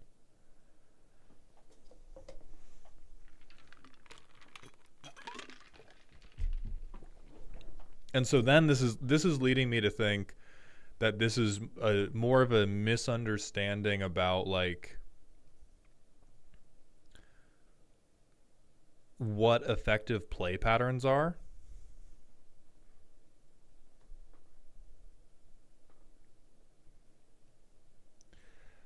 Which is also supported by the ramp section. Like the ramp section is, in my mind, deeply, deeply irresponsible. It's if you're telling me it is both, not even if you're telling me, it cannot simultaneously be true that a 3-mana 5/5 is so unthreatening that you have to give it unblockable, and it is so threatening that it would be removed turn 3 and you should therefore be ramping instead of playing it. So I think that's another weird rhythm that's rising to the surface in this deck is either your 3-mana 5/5 is the biggest shithead on the board, and therefore it is reasonable to spend a longer time playing them so that you can hold up protection, or they are not the biggest shit at the board, and therefore we can play them as soon as we want because the Sultai player has reanimated Valgavoth and people aren't worried about the 5/5. Like we're kind of... To me, the ramp is for doing multiple spells the turn after I play them. Ah, yes, because of the prowess on here. I understand. Yes. Or wait, no, no, it's not the prowess. Yes, it's so that they can be unblockable twice. Okay. Now I now I get you. You oh you little rascal. And so like I think the we have a very massive collection of individual cute interactions that don't coalesce into a deck. Like if we were baking, this would be kind of like all the ingredients make sense, but we haven't utilized like the right temperatures or the right implements to actually mix them. So we're just getting like weird dough balls and weird pieces of like cloddy fudge. And so I'm not even going to prescribe that you take it in one specific direction. But if you've built this for a specific pod that is going to let you rule zero, what is an absolute abomination that you do deserve, but it is an abomination. Um, I would reorient it around, am I playing this to be the threat or not? If I'm playing it to be the threat, I need a lot of protection. There are a lot of equipments that can pull double duty on unblockability and protection. If I'm not going to be the threat and I need to clear the way and I'm playing into people who are cheating out other really large things, why am I not beating them to death with a trampoline? That should be question number one. Is like if the unblockability is to help us deal with other big threats, this feels to me very much like a pulled punch. And we shouldn't do that to our friends. Hit your friends as hard as you want. Hit your friends as hard as you can. Thank you, Relic. I do enjoy the Krabal very much, and I hope that you are able to make them fly as high as they deserve to. Because we can do a lot of like targeted stuff if you want to go really ham on this Vesuvan Duplimancy stuff. But if we want to go ham on Vesuvan Duplimancy, card draw section's got to be FR.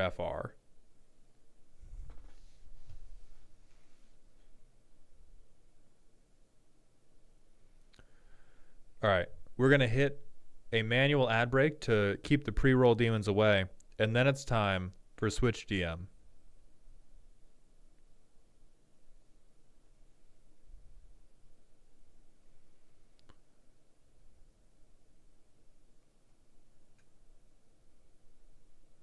Excellent. Thank you for being here, Switch. Oh, shoot, Troper, thank you for the 100-bit cheer. I was going to bring a Poison Storm deck because we, the blue players, deserve it. Yeah, I mean, I think Poison Storm in blue is like, listen, Troper, I know you're also going to have borrowing 100,000 arrows in there. However, Poison Storm actually achievable in blue. Like a highly achievable thing. You tell me you're doing, yeah, as a Krabal deck.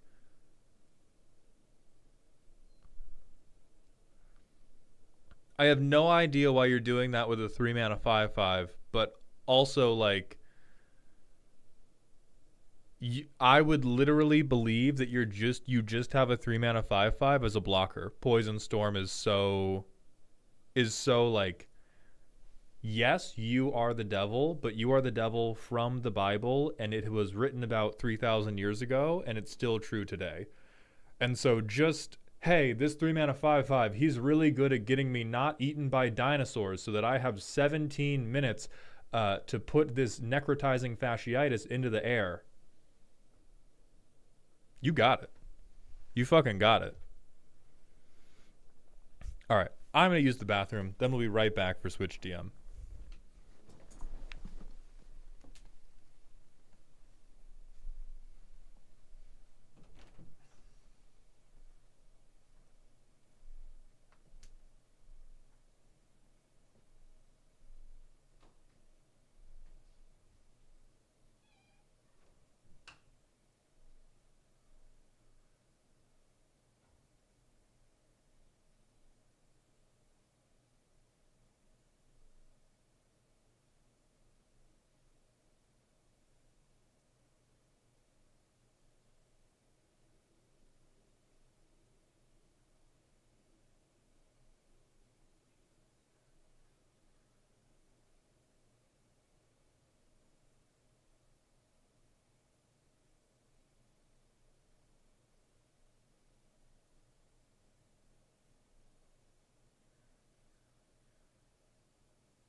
Okay. Fingal asks, is Staff of Domination a fair card draw or bad? So Staff of Domination is highly inefficient card draw. If you are running Staff of Domination just to draw cards, you have almost certainly made a deep mistake at some point in your life. The way to think about it is think about the base unit of what you would be willing to pay in order to draw a card. This is 8 mana to draw 1 card. If I showed you that with color pips, would you be like, oh, hell yeah? Or would you be like, I'm getting fucking robbed? So yeah, it's a very good combo piece.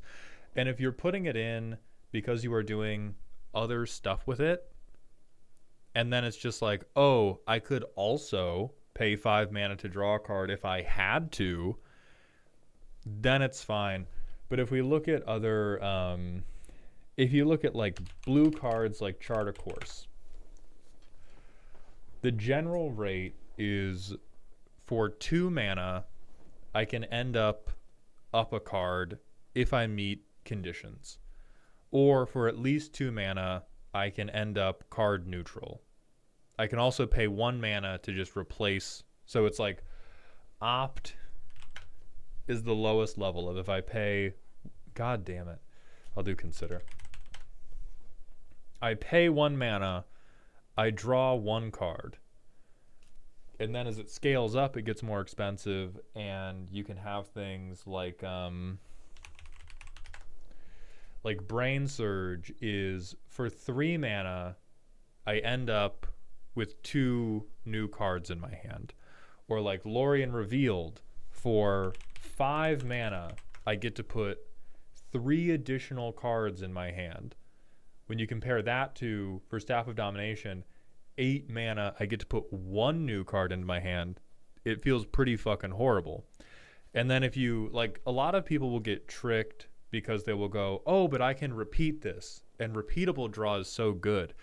And repeatable draw is, it can be a lot better than one-time draw, but not if you refuse to examine the mathematics of it.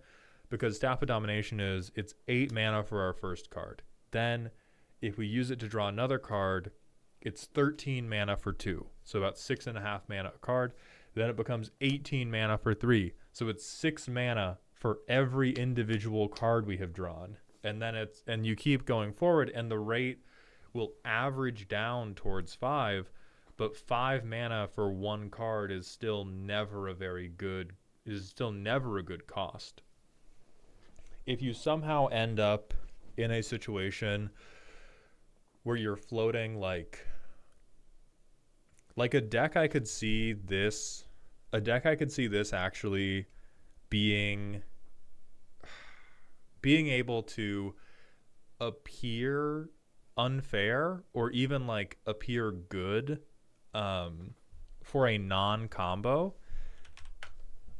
is if you were doing like Karn Legacy Reforged and you were floating a ton of colorless mana that had to be used in a like restricted way, and you just ended up with like, if you just ended up with like shitting mana every turn and you didn't have somewhere to put it, Staff is a fine place to put it, but Staff is more of a like, Staff is just a high volume toilet rather than an actual engine for everything.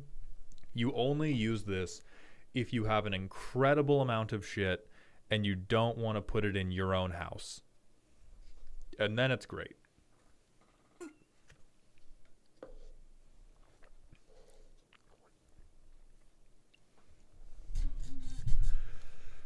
Okay, next we have Switch DM's deck, which is Spooky. Listed as typical Indo-Raptor and Rage stuff. I'm struggling on getting the balance of damaging opponents and having ways to ping Indo-Raptor. My card draw is a bit too conditional, I think, but that could just be the blue player in me. Want to keep game changers out of it as much as possible. There are tags.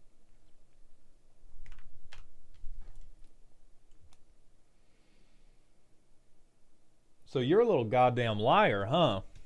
That's how Okay. Okay, that's how we opening up. Okay, with lies, with deception, with deceit. Okay. Okay, Switch. Okay, Switch. Listen here, Switch. As we talked about in the primer of this stream, I can work with you on being a liar. I can work with you on being a villain. I need to understand that you understand that this is a lie, because I'm going to combine this with the sentence of I'm trying to keep game changers out of it as much as possible. I need you to know that if we get to a good resolution, the happy ending for this deck is that it's still bracket 3. Now, me personally, I love a bracket 3 deck that doesn't have to use a game changer. I love a bracket 3 deck that can make the room stinky off the power of its own intestinal tract and does not need to rely on Taco Bell Diablo sauce. But I do need you to know that there is zero hope we end up with a bracket 2 Indoraptor deck. This man is a bitch. He is a very cute bitch, and he can be a somewhat unique and novel bitch for you to work with at your table. But all right, excellent. Minimum bracket 3. We're keeping game changers out for the sake of it, but we are spooky bitches. I'm glad that we have solidified that understanding, so let's look. Am I allowed a couple of generically good cards? My brother in Christ, what do you think is generically good? Yes, I would say Ozolith, perfectly acceptable redundancy for this kind of deck. Death Touch and Lifelink is fucked up. We will circle back on this because I do think you can make the flavor argument of, oh, hey, dog collar, and look, he's a good boy. What I'm going to argue is what I always argue about Life Gain, which is that it's bitch made. Particularly if you're in Jund. You're not here to gain additional life. You're here to reduce everybody else's life totals to 0. And I think the Death Touch becomes a little bit wasted on Indoraptor because you almost never intend to deal Indoraptor's damage directly to creatures, or if you do, he should be like a 15-13. And whether or not he has Death Touch, Death Touch shouldn't even come into it. He should just be eating people on account of his big old teefies. Crash Out. Choose target creature. Whenever it's dealt damage this turn, it deals that much damage to each other creature and player. This looks like it will convert about as well as a fake punt, but we'll come back to it. Fling, I can rock with. Potential finisher if you get everybody close, and then we have more fling effects. Arc Bond. So here's my difficulty with Arc Bond. In a coherent Indoraptor deck, the flowchart is very simple. It is step 1, I find a way to apply 2 to 4 damage to everybody at the table. Step 2, I open up Jurassic Park. Step 3, I open up the volcano at Jurassic Park and I damage Indoraptor as many times as possible, but you normally want to damage him for 1. So like Arc Bond, you can double dip on the 1 pings, but it's almost always better to just have more ways to ping for 1, or have more ways to guarantee that Indoraptor's power is going to be higher, versus if you have Indoraptor on the field, let's say you got the perfect early open, which is you cast Bolt Wave, you ramped, and then on turn 3, you cast Bolt Wave Indoraptor. You got 9 counters on them, they're at 12-10. If on turn 4, you play Arc Bond and then do anything,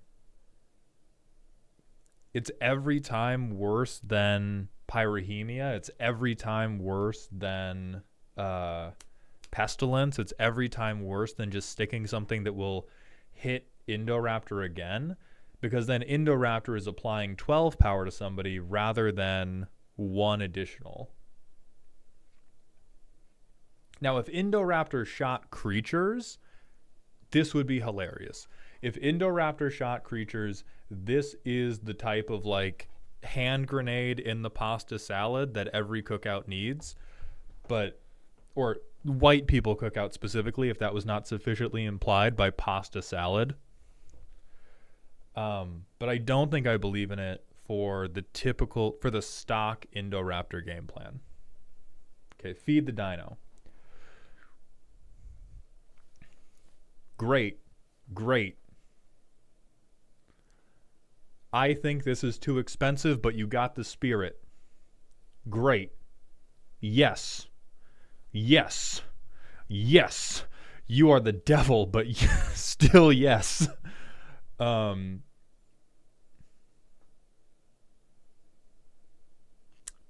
Fucked up and evil, and I will let you cook. Actually don't know about this one. This one, I think, as soon as we're not doing, which again, it's like minimum it's as good as End the Festivities, so I can't be too mad at it. It's 1 mana and it puts counters on. We will see if I can find something better. And also, yeah, like fuck elves, fuck birds, all that.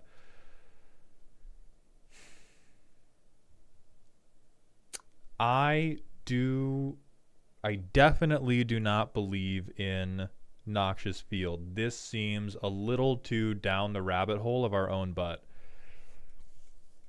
Because we don't have any way to untap these lands. And so what's going to happen is you will spend 3 mana to get a guaranteed tap every turn. But Indoraptor is not playing like for the mid-range long game. The best Indoraptor game, you resolve Indoraptor and there is like a 2-turn clock on the board. That's not whether or not you're being sweaty. That is just kind of how the card design lends itself to being played.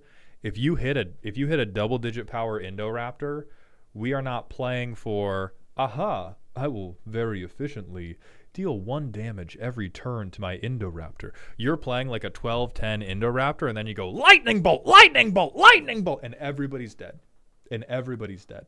Immediately. Pestilence, classic all-star for this. Plague Spitter, again, I think is kind of similar to Noxious Field, where they're not unacceptable. I would almost always feel that these were better off as a piece of interaction or as a piece of card selection to get to the ones that are better. It is set up true. This can double dip both as we are triggering Indoraptor and we are preparing to trigger a big Indoraptor turn. So we'll see. Don't give other people's cards.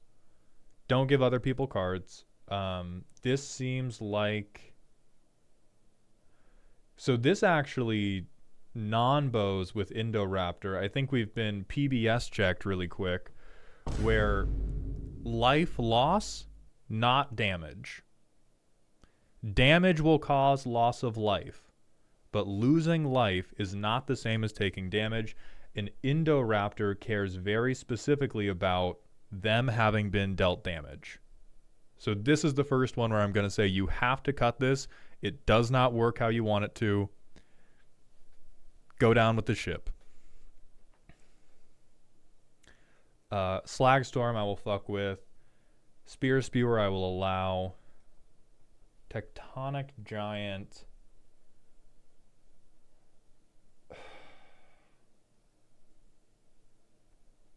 I will tentatively allow for the dream of a double-digit Indoraptor. Tectonic Hazard, I think I believe in less. Let me see if what I want in favor of Tectonic Hazard even exists.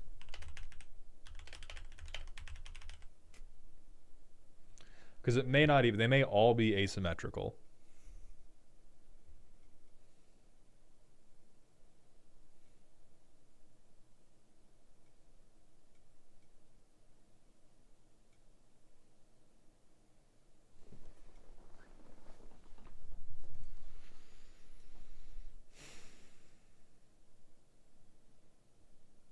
Okay, I don't think the thing I actually want for this deck totally exists, and so um, I will hold back criticism at this moment.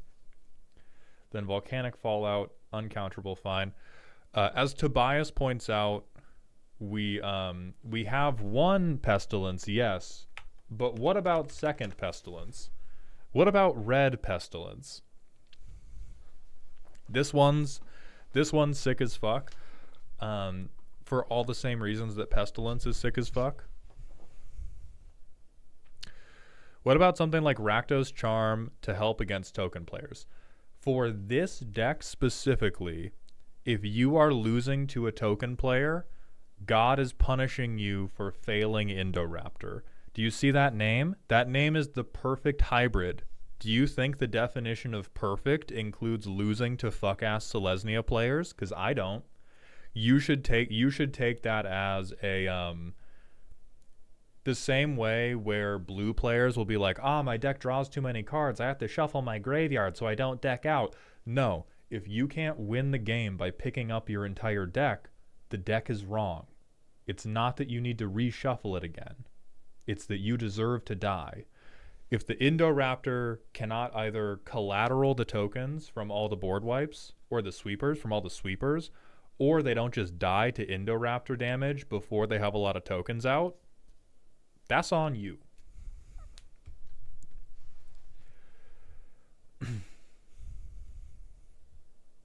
Okay, anyway.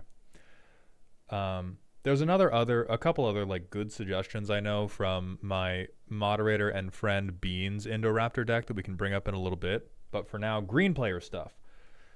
Ramp. Sure, ramp. I gotta say I instantly question this. This seems... I always question whenever we are Charlie Browning ourselves.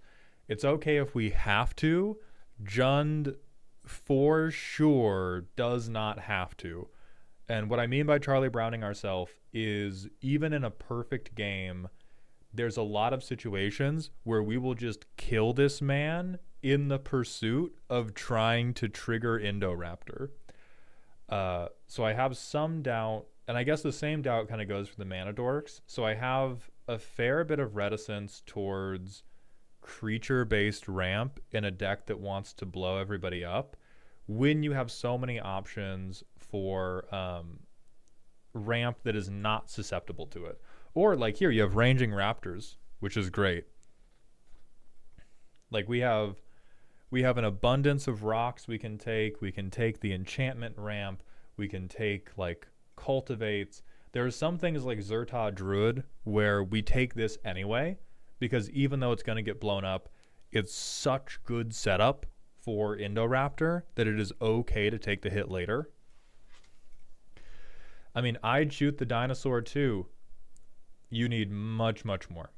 This is the section where my judgment on all the previous maybes is going to come home to roost, and I'm going to tell you, hey, ideally, you want to resolve Indoraptor once. At a table of people who are not blind, that means you have to protect Indoraptor about 14 fucking times. We would greatly prefer hitting, like, in a realistic game of Magic, hitting one of these alone should be sufficient to get a game-winning dinosaur. You do not need to chain Atarka's Command into Flame Rift, into Lightning Bolt to get a game-winning dinosaur. You cast Flame Rift and cast the dinosaur. You cast Bolt Wave and you cast the dinosaur. And then you just need to keep him alive. And then if you just hit a couple things like Noxious Field or Pestilence, that will be enough. And then you could just start swinging them. And so I think this is far too few. Particularly greedy of you to slide a fucking land in here, by the way. So when I continue to call out these are the maybes in your deck, I want you to have locked in the maybes should be dinosaur protection strategies. Your life total does not need protection. The sweet baby boy does. Then if we go to your card draw, Mauled Cosplay. Wrong. Not correct. Okay. Correct. I hate this fucking card, but correct. Fucked up and hateful for sure.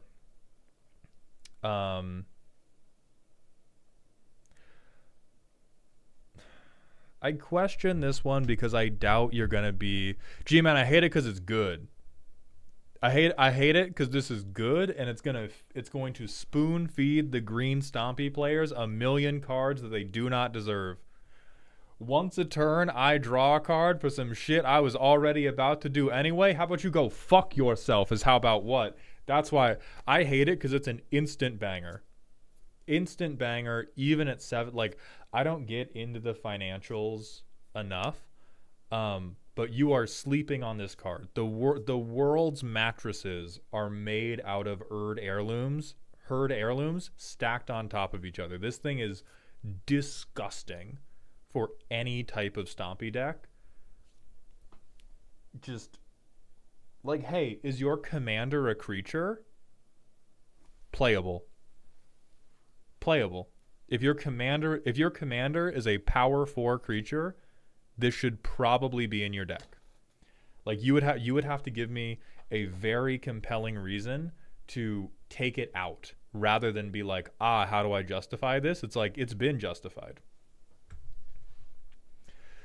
So anyway, moving back to Momentous Fall. This is really good to profit off of a really big dinosaur.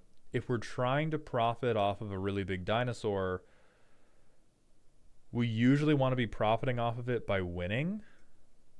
And now drawing like 12 cards, hey, that's fucking awesome.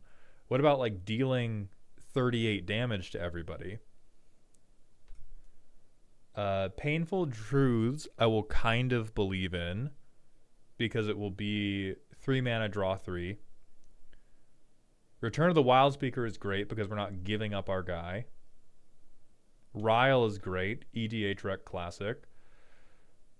Other Enraged stuff is just great as a matter of course.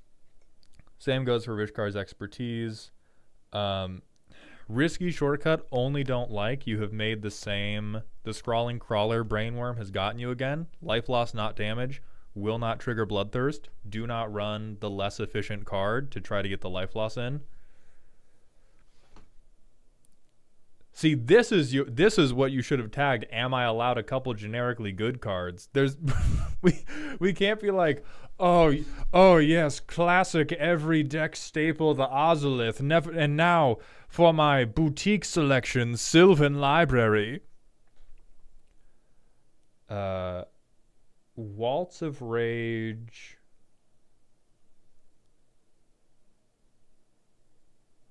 Waltz of Rage seems like a weird pick. It is a board clear, which is not the worst thing in the world, but one thing that's kind of weird is our curve is like shockingly non-greedy for how much we kind of expect to be ramping, and a lot of that is because so much of it needs to be Indoraptor setup. But I think you need to better delineate in your head what is Indoraptor setup and what are big expensive things I want to play instead of or after Indoraptor. Like the things that I would want to play after Indoraptor are like, and I wouldn't even want to play this because I want people to have creatures to force Indoraptor to block. Like the output of Waltz of Rage is my enemies don't have creatures to block with, so I can't trigger Indoraptor more times. And I have 15 creatures in this deck. You might have like 1 on the field. You might maybe 2 on the field in the average game. And so both have, like the first half of Waltz of Rage, straight non-bow is what you want to do. And the second half just probably won't trigger meaningfully. Poke the Dino. Caltrops, phenomenal. End the Festivity. This does not poke the Dino. Fiery Confluence, phenomenal. Boy, what in the Sam fuck?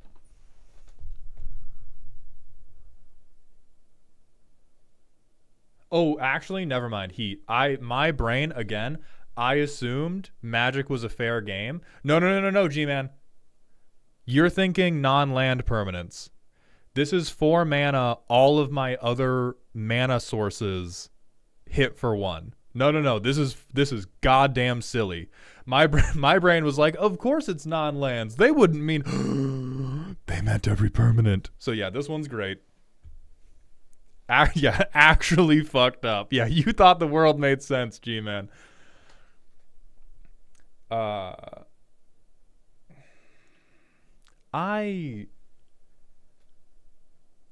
really don't like Forerunner of the Empire that much for four. Let's bring it right back down into now you're being financially irresponsible. If we were on Dinosaur Kindred, I would believe more in a. If we were on like Dinosaur Kindred and Rage, I would believe much more in Forerunner of the Empire. Right now, this is competing with your commander mana cost. I say that because Indoraptor is not 3 mana. Indoraptor is 3 mana plus whatever damage setup I want to play. We got 4 motherfucking dinosaurs in this deck. After we tutor that first one, we are never getting it again. And so you have to ask yourself, am I willing to pay 4 mana for 1 fucking trigger when I could be paying 3 mana for a trigger every turn? When I could pay 4 mana for 3 triggers? Or I could pay 4 mana for as many triggers as I have lands? Like, there's a ton of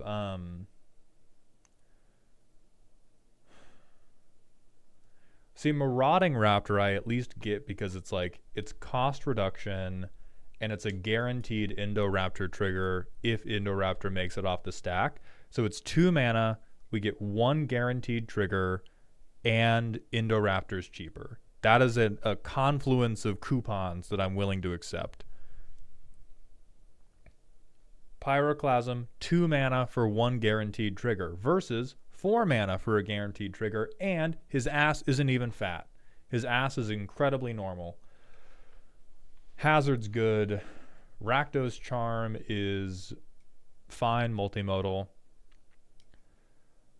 Tectonic Hazard, okay is set up. I like Spiteful Banditry. And we have like no removal, which I'm not going to tell you that every deck needs to have a 15 card deep removal suite. It's kind of reasonable that you have less removal than a different deck because you very much intend to be the problem.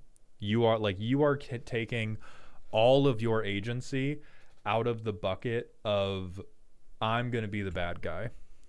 And yes, for reading purposes, this is at minimum tagged wrong. This is like, you could call it removal because it says destroy target artifact on it, but this in no way triggers the dinosaur. Neither does Tectonic Hazard.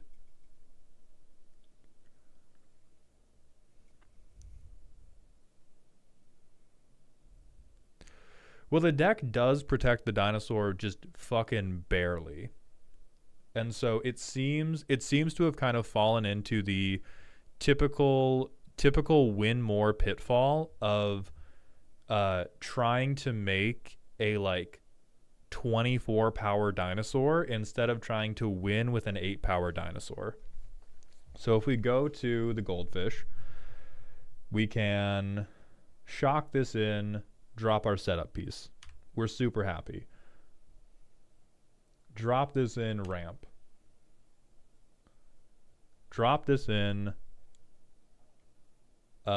pretend that we have a fucking protection piece, and we go crank this guy, crank Indoraptor. He comes in with 3 counters. So we have a 6/4. Now, the Jund player in you is like, John Maldhound, why the fuck did you do that? That's such a little bitchy dinosaur. It's not any good at fighting. And I swear to you, it is. If we would just make a reasonable rest of the deck to support this crazy fucked up dinosaur. Like, the ceiling of Pyrrhemia has poisoned your expectations of what you should be resolving him for, and I need you to appreciate that on turn 3 we have resolved a 3 mana 6/4. The made up cheater custom commander from the previous deck was a 3 mana 5/5. We have a 3 mana 6/4 with menace that will punch people in the face if they dare to block him. And so if we go to our next turn, now we can hit, boom, we hit Return of the Wild Speaker, draw 6. We're God now. We either are God or we can kill him. And now we have like all of the tools we need in the world.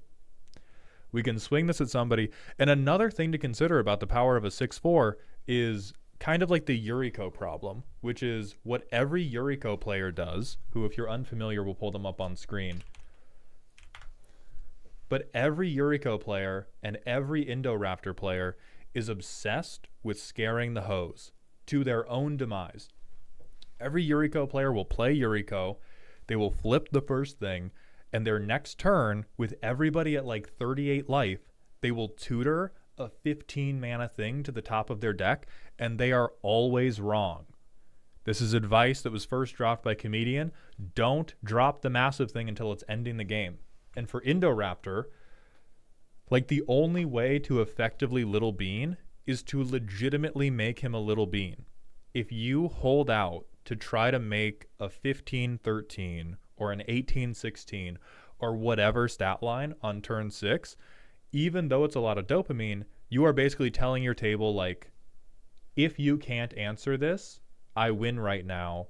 And if you can, I'm totally fucked because I've invested all of my resources into the 18-16 dinosaur. Versus if you just do like, bam, 6/4 dinosaur, I can protect, you actually run that table every time. Like, I'll discard this to hand size because we don't give a fuck about it. We don't even do anything crazy. We literally drop Caltrops here. We Indorap. We get a trigger. We hit somebody else for 6. We're building damage. If we want to fling it, we can, but we don't have to, and we can just drop more card advantage. Then our next turn, we draw 2. And this is where we begin to see the weakness of the deck that is built for massive Indoraptor turns, is we desperately want more pinger engines like Caltrops, or if we weren't going to have more pinger engines like Caltrops, we want more things like Thrill of Possibility. That draw 6 was sick as fuck, right? Indoraptor's not a commander that has to pick up its whole deck. Indoraptor is a commander where you need 3 or 4 buckets of card. The buckets of card you need are, well, they can broadly actually be just pulled from what you tagged. We need something that will set the dinosaur up. We need something that can poke the dinosaur after we've played them. And the Festivities also doesn't do this. And we need protection. And after we have those 3 things, everything else is just, how do I sort through my deck to get to one of each piece?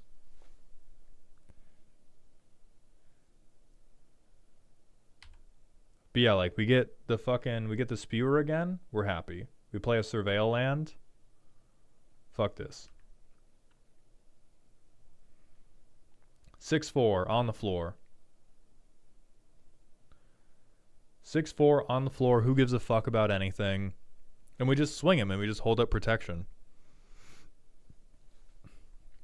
So the pieces of protection, well, I don't think we do want Kaya's Ghost Form, G-Man. Like, I think Kaya's Ghost Form in this deck would be actively bad. Because depending on how they remove him, it's very possible that people have not taken very much damage that turn. Like if somebody just sorcery speed kill spells Indoraptor, we just get Indoraptor back with no counters, which kind of sucks. What we do want is like hexproof, indestructible. Thank you very much. Every single fucking green card that reads like this. So there's Tamiyo's, there is Snakeskin Veil. You can literally just go into Scryfall and do target creature you control gains hexproof.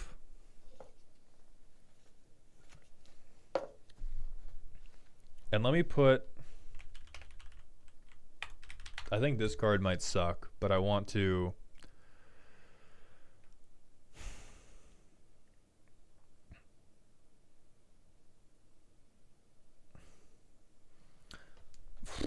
I think this card does suck, unfortunately. If I could, God, if I could make this card 1 mana less just for Indoraptor, I would be so happy.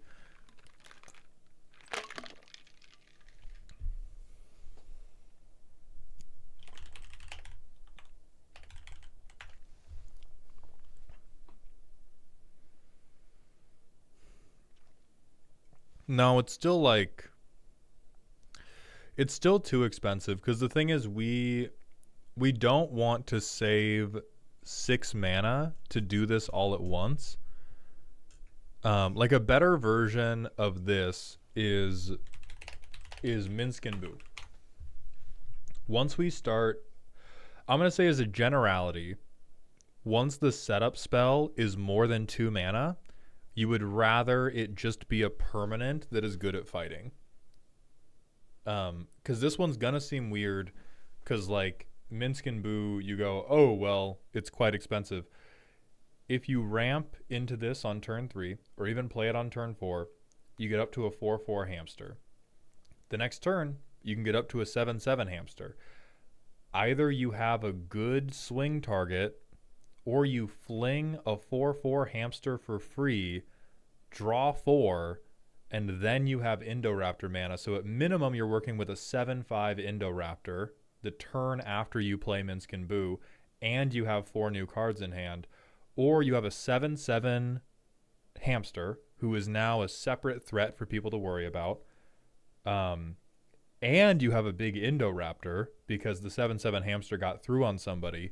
Or you've chucked it at somebody's face, and now you have the cards to protect Indoraptor. So as much as I fucking hate Planeswalkers, this guy is bullshit, and you should probably run him.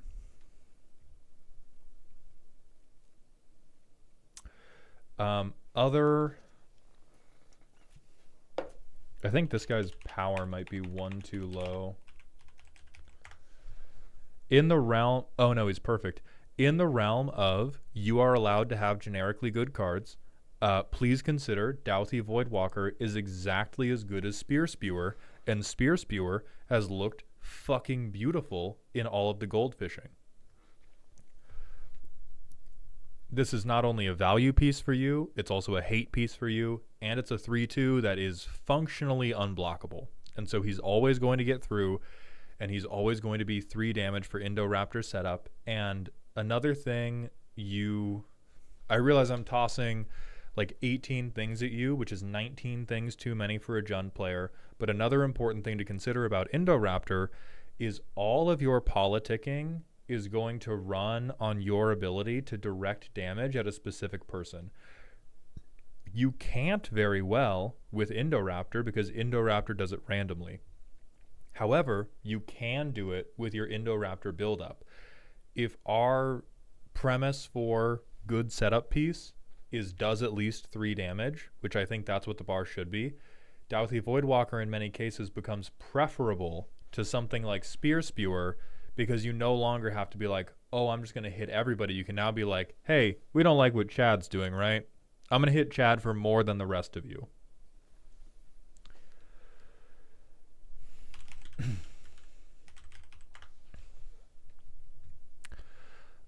I do quite like Thermo Alchemist, especially in the context of a lot of our other setup pieces for our commander are instants and sorceries.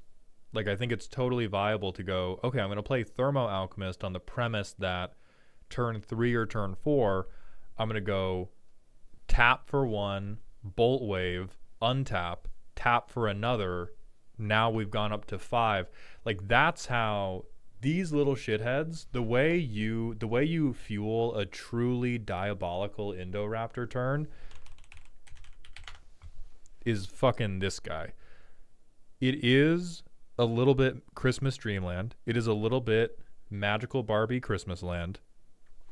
But God, when you see the snow on Santa's beard, bro, I swear to God, if you're going to have a lot of your setup be instant and sorcery based, these can get pretty crazy, but they can be very, very feast or famine. Things like Douthie Voidwalker and things like Thermo Alchemist, where you're guaranteed to get at least 1 damage out of them, generally better than things like Gutter Snipe. And then after that, I think a lot of your card draw is like,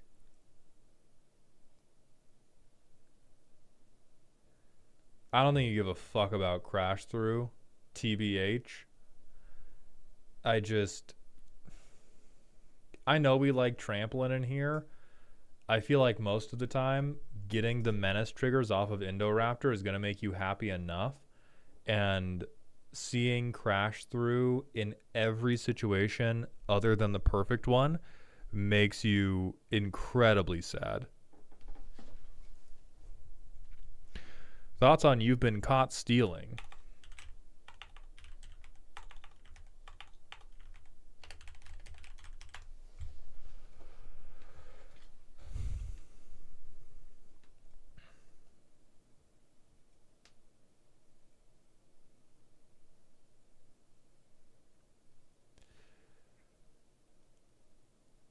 I like You've Been Caught Stealing more for Threaten the Merchant than I do for Bribe the Guards. I kind of think this is hot, but I think it is 1% hot for making the treasures, and I think it is 99% hot for making a token player kill themselves at the altar of the Indoraptor.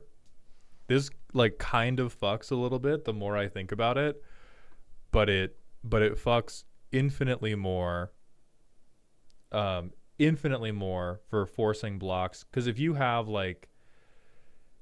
all you have is a Bolt Wave or one of the tap pingers, you would still rather drop a 6/4 Indoraptor than you would make treasures.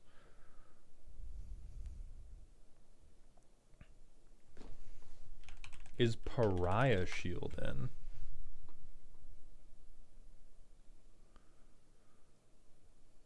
Oh, multiple blocks only trigger enrage once.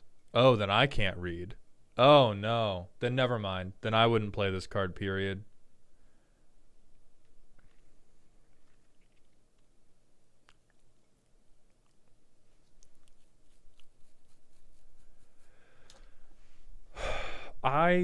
Regrettably, I think this is very slow coward shit.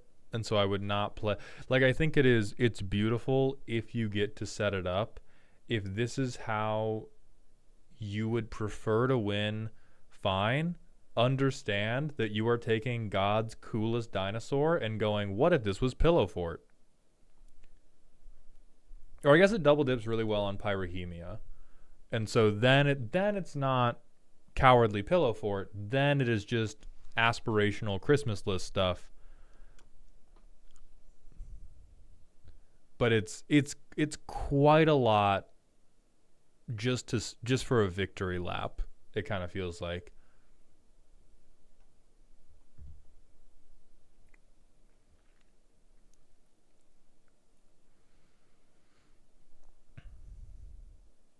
So for other options on like how do I draw cards, how do I get the stuff in my hand that I need, there's a whole world of things like Cathartic Reunion. I don't know if this is called looting or rummaging, but any effect that is I go card neutral for a very low amount of mana these types of cards are going to make otherwise unkeepable opening hands keepable.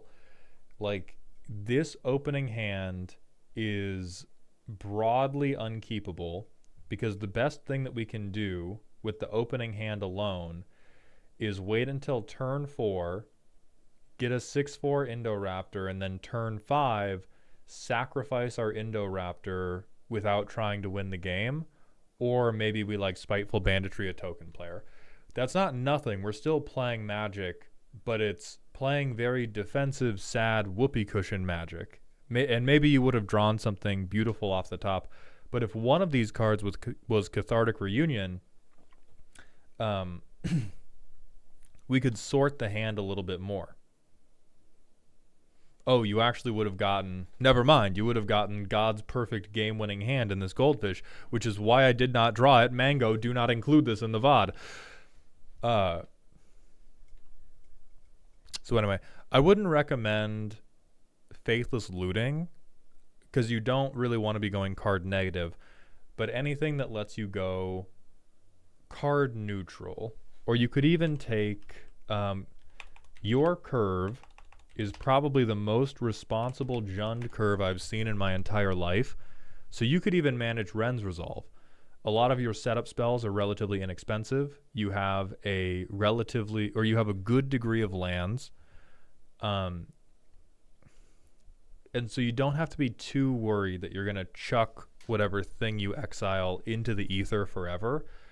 So I would shore up your card draw with things like that rather than things like Scrawling Crawler or Waltz of Rage. Good fucking God.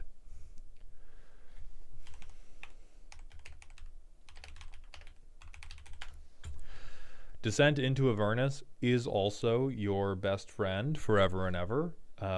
It is, unfortunately, at this point, like, it's overplayed for Jund decks in general, but it's overplayed because it's the best goddamn option every time.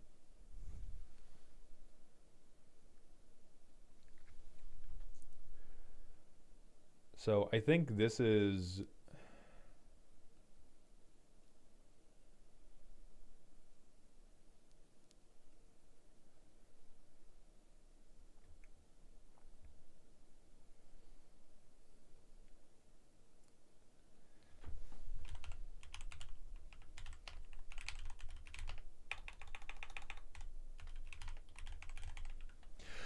I think we are suffering desperately from word cloud disease in this deck. This is a good dream. It's good that you're a liar. I love liars. Continue lying to the best of your ability. But if we're going to make this deck work, I think you kind of misunderstand how Indoraptor wants to be moving. There's a couple cards that we have explicitly just misread. And you've done the very normal EDH player thing of, but what if number bigger? I could win the game with a 9/7, but what if I waited 2 more turns and did nothing and got a 12/10? What would you say to that? And you got to knock that shit off, okay? You got to knock that shit off right now. Get a 12 power dino and win is definitely the ceiling, and it is a startlingly reachable ceiling once the deck is more consistent. But we're leaning too far towards, like, what if I get an 18 power dino and then get it removed and cry? Versus, like, understand the power of a 7 power dino. That's fucked up. A 3 mana 7 power dinosaur is fucked up. Do not ask God for additional gifts. Look at what he has already given you. This man is perfect.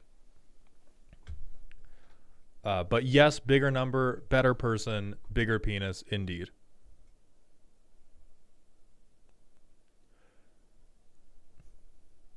All right, so with that, we have to hit a manual ad break, and then we're going to be reviewing Alex custom cards that they have purchased with their 10 gifted subs. So I'll be right back after getting some water. Switch, I hope you enjoyed, and thank you for your submission.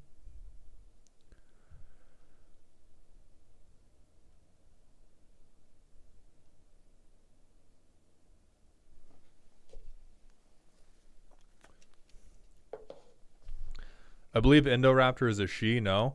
Probably, and I don't care.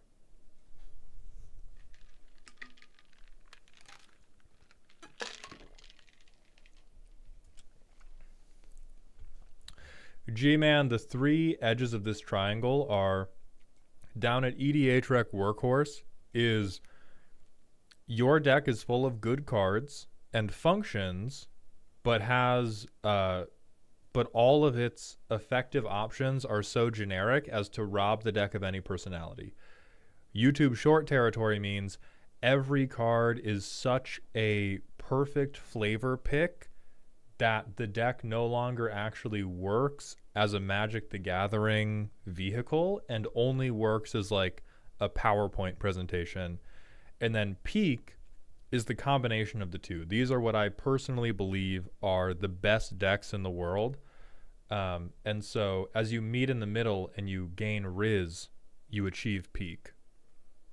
And then there's Jail Forever, which is peak, but I hate whatever the concept is. This is like a Banksy artwork.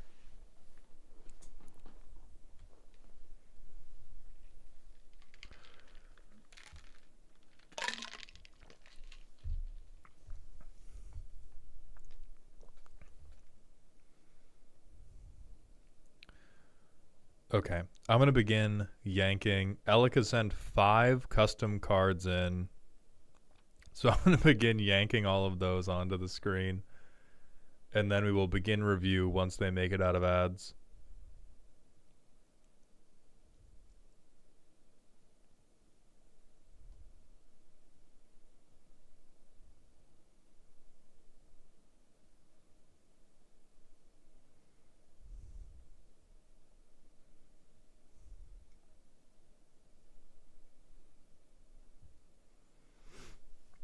Where on the axis does 99 mountains in an ashling go? Where the fuck do you think, bruh? Immediately into YouTube short territory. Like that is, again, it is a meme. Like that deck is infinitely funnier as a sentence than it is as a playable deck of Magic the Gathering cards. And I think the best bits are when it's funny as a sentence and it's actually funny to play with. 99 Mountains Ashling is like, I bet you exhale real heavy through that nose while you're shuffling up, and then I bet it's quiet as fuck while you play.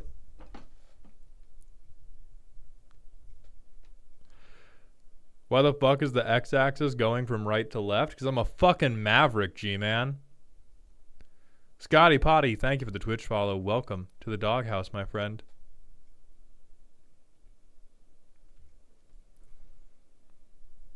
We go right to left like a fucking manga, brother. Get ready.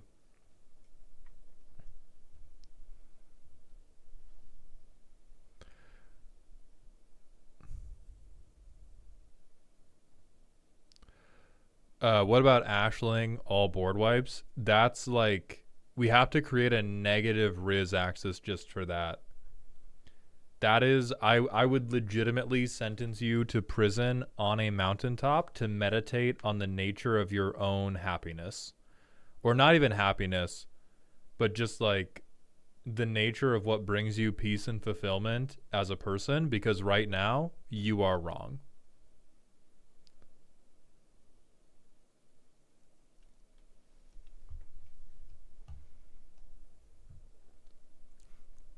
All right, so first of the Dragon Lord partners for Ojutai. So this is Elikman's personal mission to come up with a special type of partner with for each of the Tarkir Dragon Lords. Soups TW, thank you for the Twitch follow. Welcome to the doghouse, my friend. First up, we got Chanyi, Ojutai Monk, 3 mana, 2/3. Vigilance, whenever you cast a non-creature spell, target little weenie, target little fucking loser, target dumb bozo who can't fight good, gains protection from the color of your choice until end of turn. Wildly fair. Wildly fair. We will see what's happening with the rest. You presumably have some other partner that deserves FBI protection. We have Zogye, 3 mana, 0/4. Zogye has hexproof as long as he's untapped. Whenever you cast a non-creature spell from anywhere other than hand, draw a card. Tap next instant or sorcery spell you cast this turn has rebound. Rebound is cast for free, right? Or as a mechanic?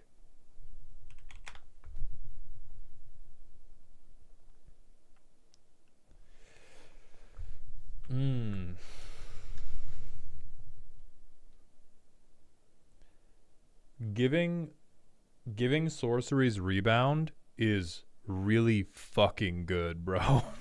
I don't know if you looked at some of the sorceries we're fucking cooking up.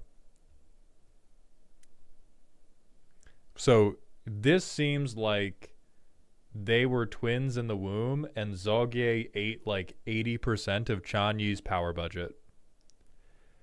Giving them the things I give rebound.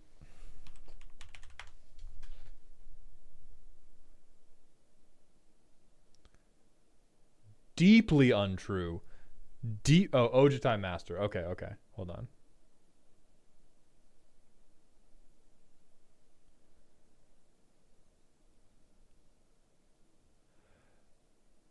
I'm going to urge you to consider the difference between 3 mana creature tapping and 4 mana creature attacking.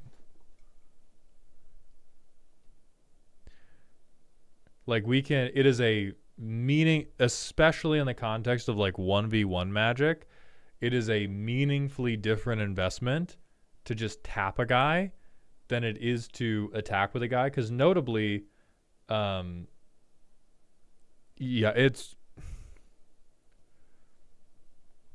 this is more abusable in Commander than it is in 1v1.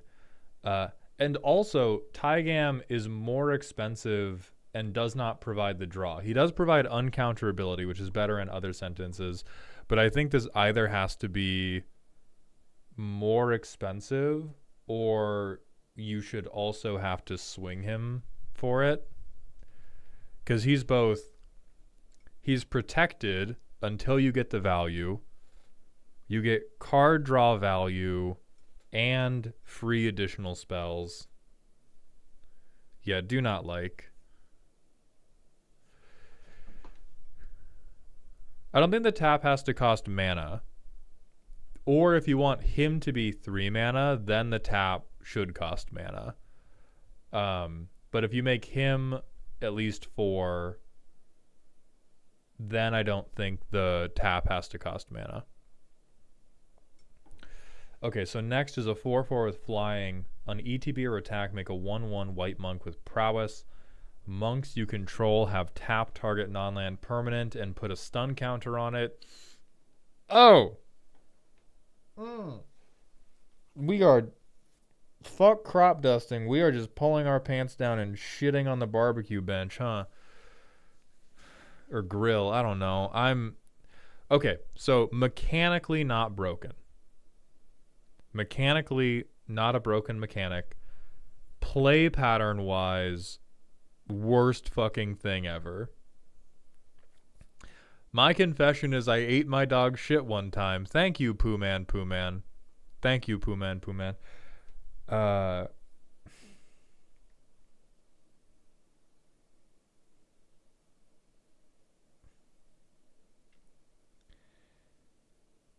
Yeah, like it's not a thing that couldn't exist because it's so powerful, but it's a thing that I would never want to exist because any successful play pattern would feel so ass.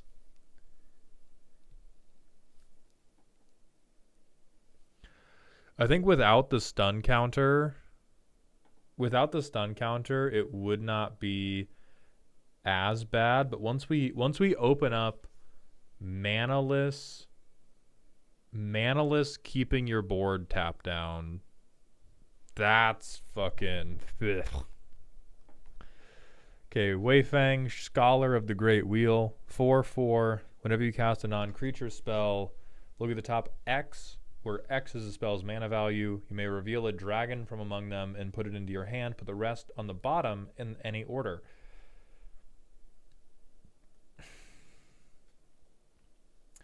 I'm a little uneasy about all non-creatures versus specifically doing something like instants or sorceries.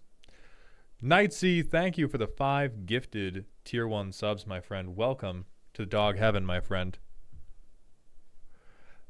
Anyway, for Wei Fang, if you said instants or sorceries, I would be totally on board.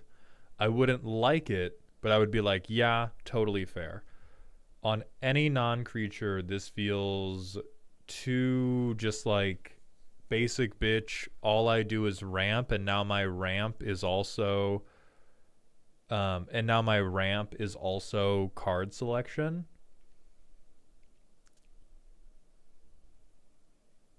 Yeah, first non-creature would also be a lot more balanced. All right, next we have Jian, Voice of the Skywise. 0/4. As long as you control a dragon, John has hexproof and stun counters can't be removed from permanents your opponent's control. Whenever you cast a non-creature spell, tap target creature. If this was the second time this ability resolved this turn, put a stun counter on that creature. I mean, yes, this is terrible and you know it. This is like, Alec, honestly, this is humiliation fetish territory to put this up on screen. You have... Our escalation of how disagreeable these cards are. We have like barely even deserves to be legendary, almost fine, a little bit undercosted but not unreasonable, not mechanically broken but heinous dog shit, and other half of secret fuck you Exodia. Like, all you ever cast is you just partner these two with each other and you curve out into, okay, I play Jian, I play Giada, I tap Jian to stun something literally forever. I start ephemerating. And it's just the worst play pattern I can fucking imagine. Like, this would legitimately be better if it let you tap down lands to be CEDH relevant. I think this would have a more positive impact on the world if these were real cards and were just so disturbingly powerful that you could play them in CEDH and just lock out all the combo players, and it just shook up the CEDH scene. In no small part because I want them to be mad rather than me. But the play pattern that we introduce here is, one, it's way too weak to survive in high power. And so because it's too weak to survive in high power, where do you play this? You play this as low power stacks, and it just becomes like, everybody tries this one time and then immediately learns why Wizards has not printed these types of commanders.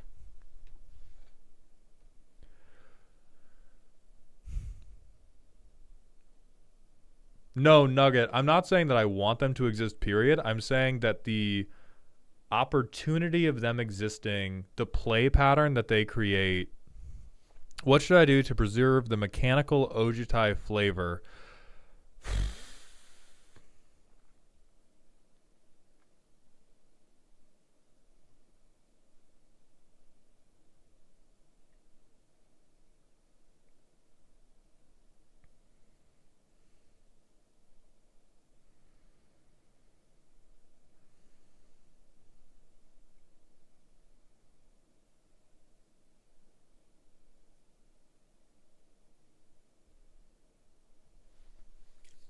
Straight up, I think I do not know what you could do from a like foundational reboot level the two things you can do are either the monks could have to pay to tap, or you just make them able to tap lands, and we just ban this anything shy of CEDH, and you give Jan blue. Those are the two directions you can go. We can either make it cost mana to tap so that it's not feasible to control an entire board, or Gian becomes Azorius and we just slam the gas pedal down and take this car straight off the side of the bridge. I think those are the two things I could see being done with it.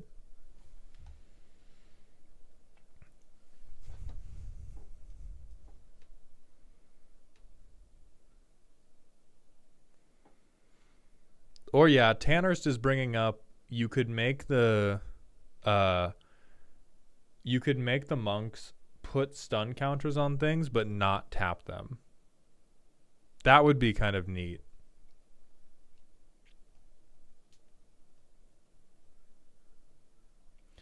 But I think for these two, it's much more of a like, you are preserving the Ojutai flavor, and you need to understand that the prevailing flavor of Ojutai is shit. We have to think about the smell. Very few of these commanders have like big mechanical failings. Even this, worst case scenario, it's a little bit undercosted. But these two, it's entirely a like, the play pattern is unforgivable, not the flavor isn't there or the flavor is too strong.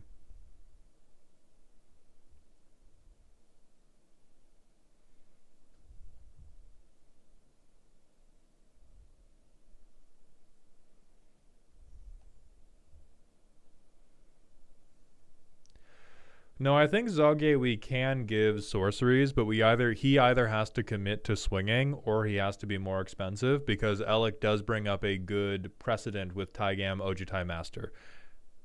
Yeah, Henning, these are custom cards.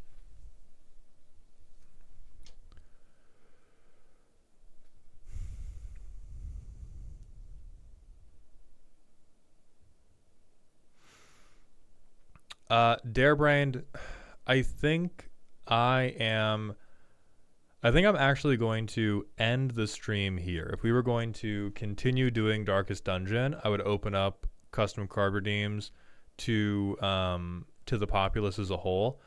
But I am still feeling kind of under the weather, and I think I'm going to begin to tank relatively soon. So I'd rather cut it off too early than too late.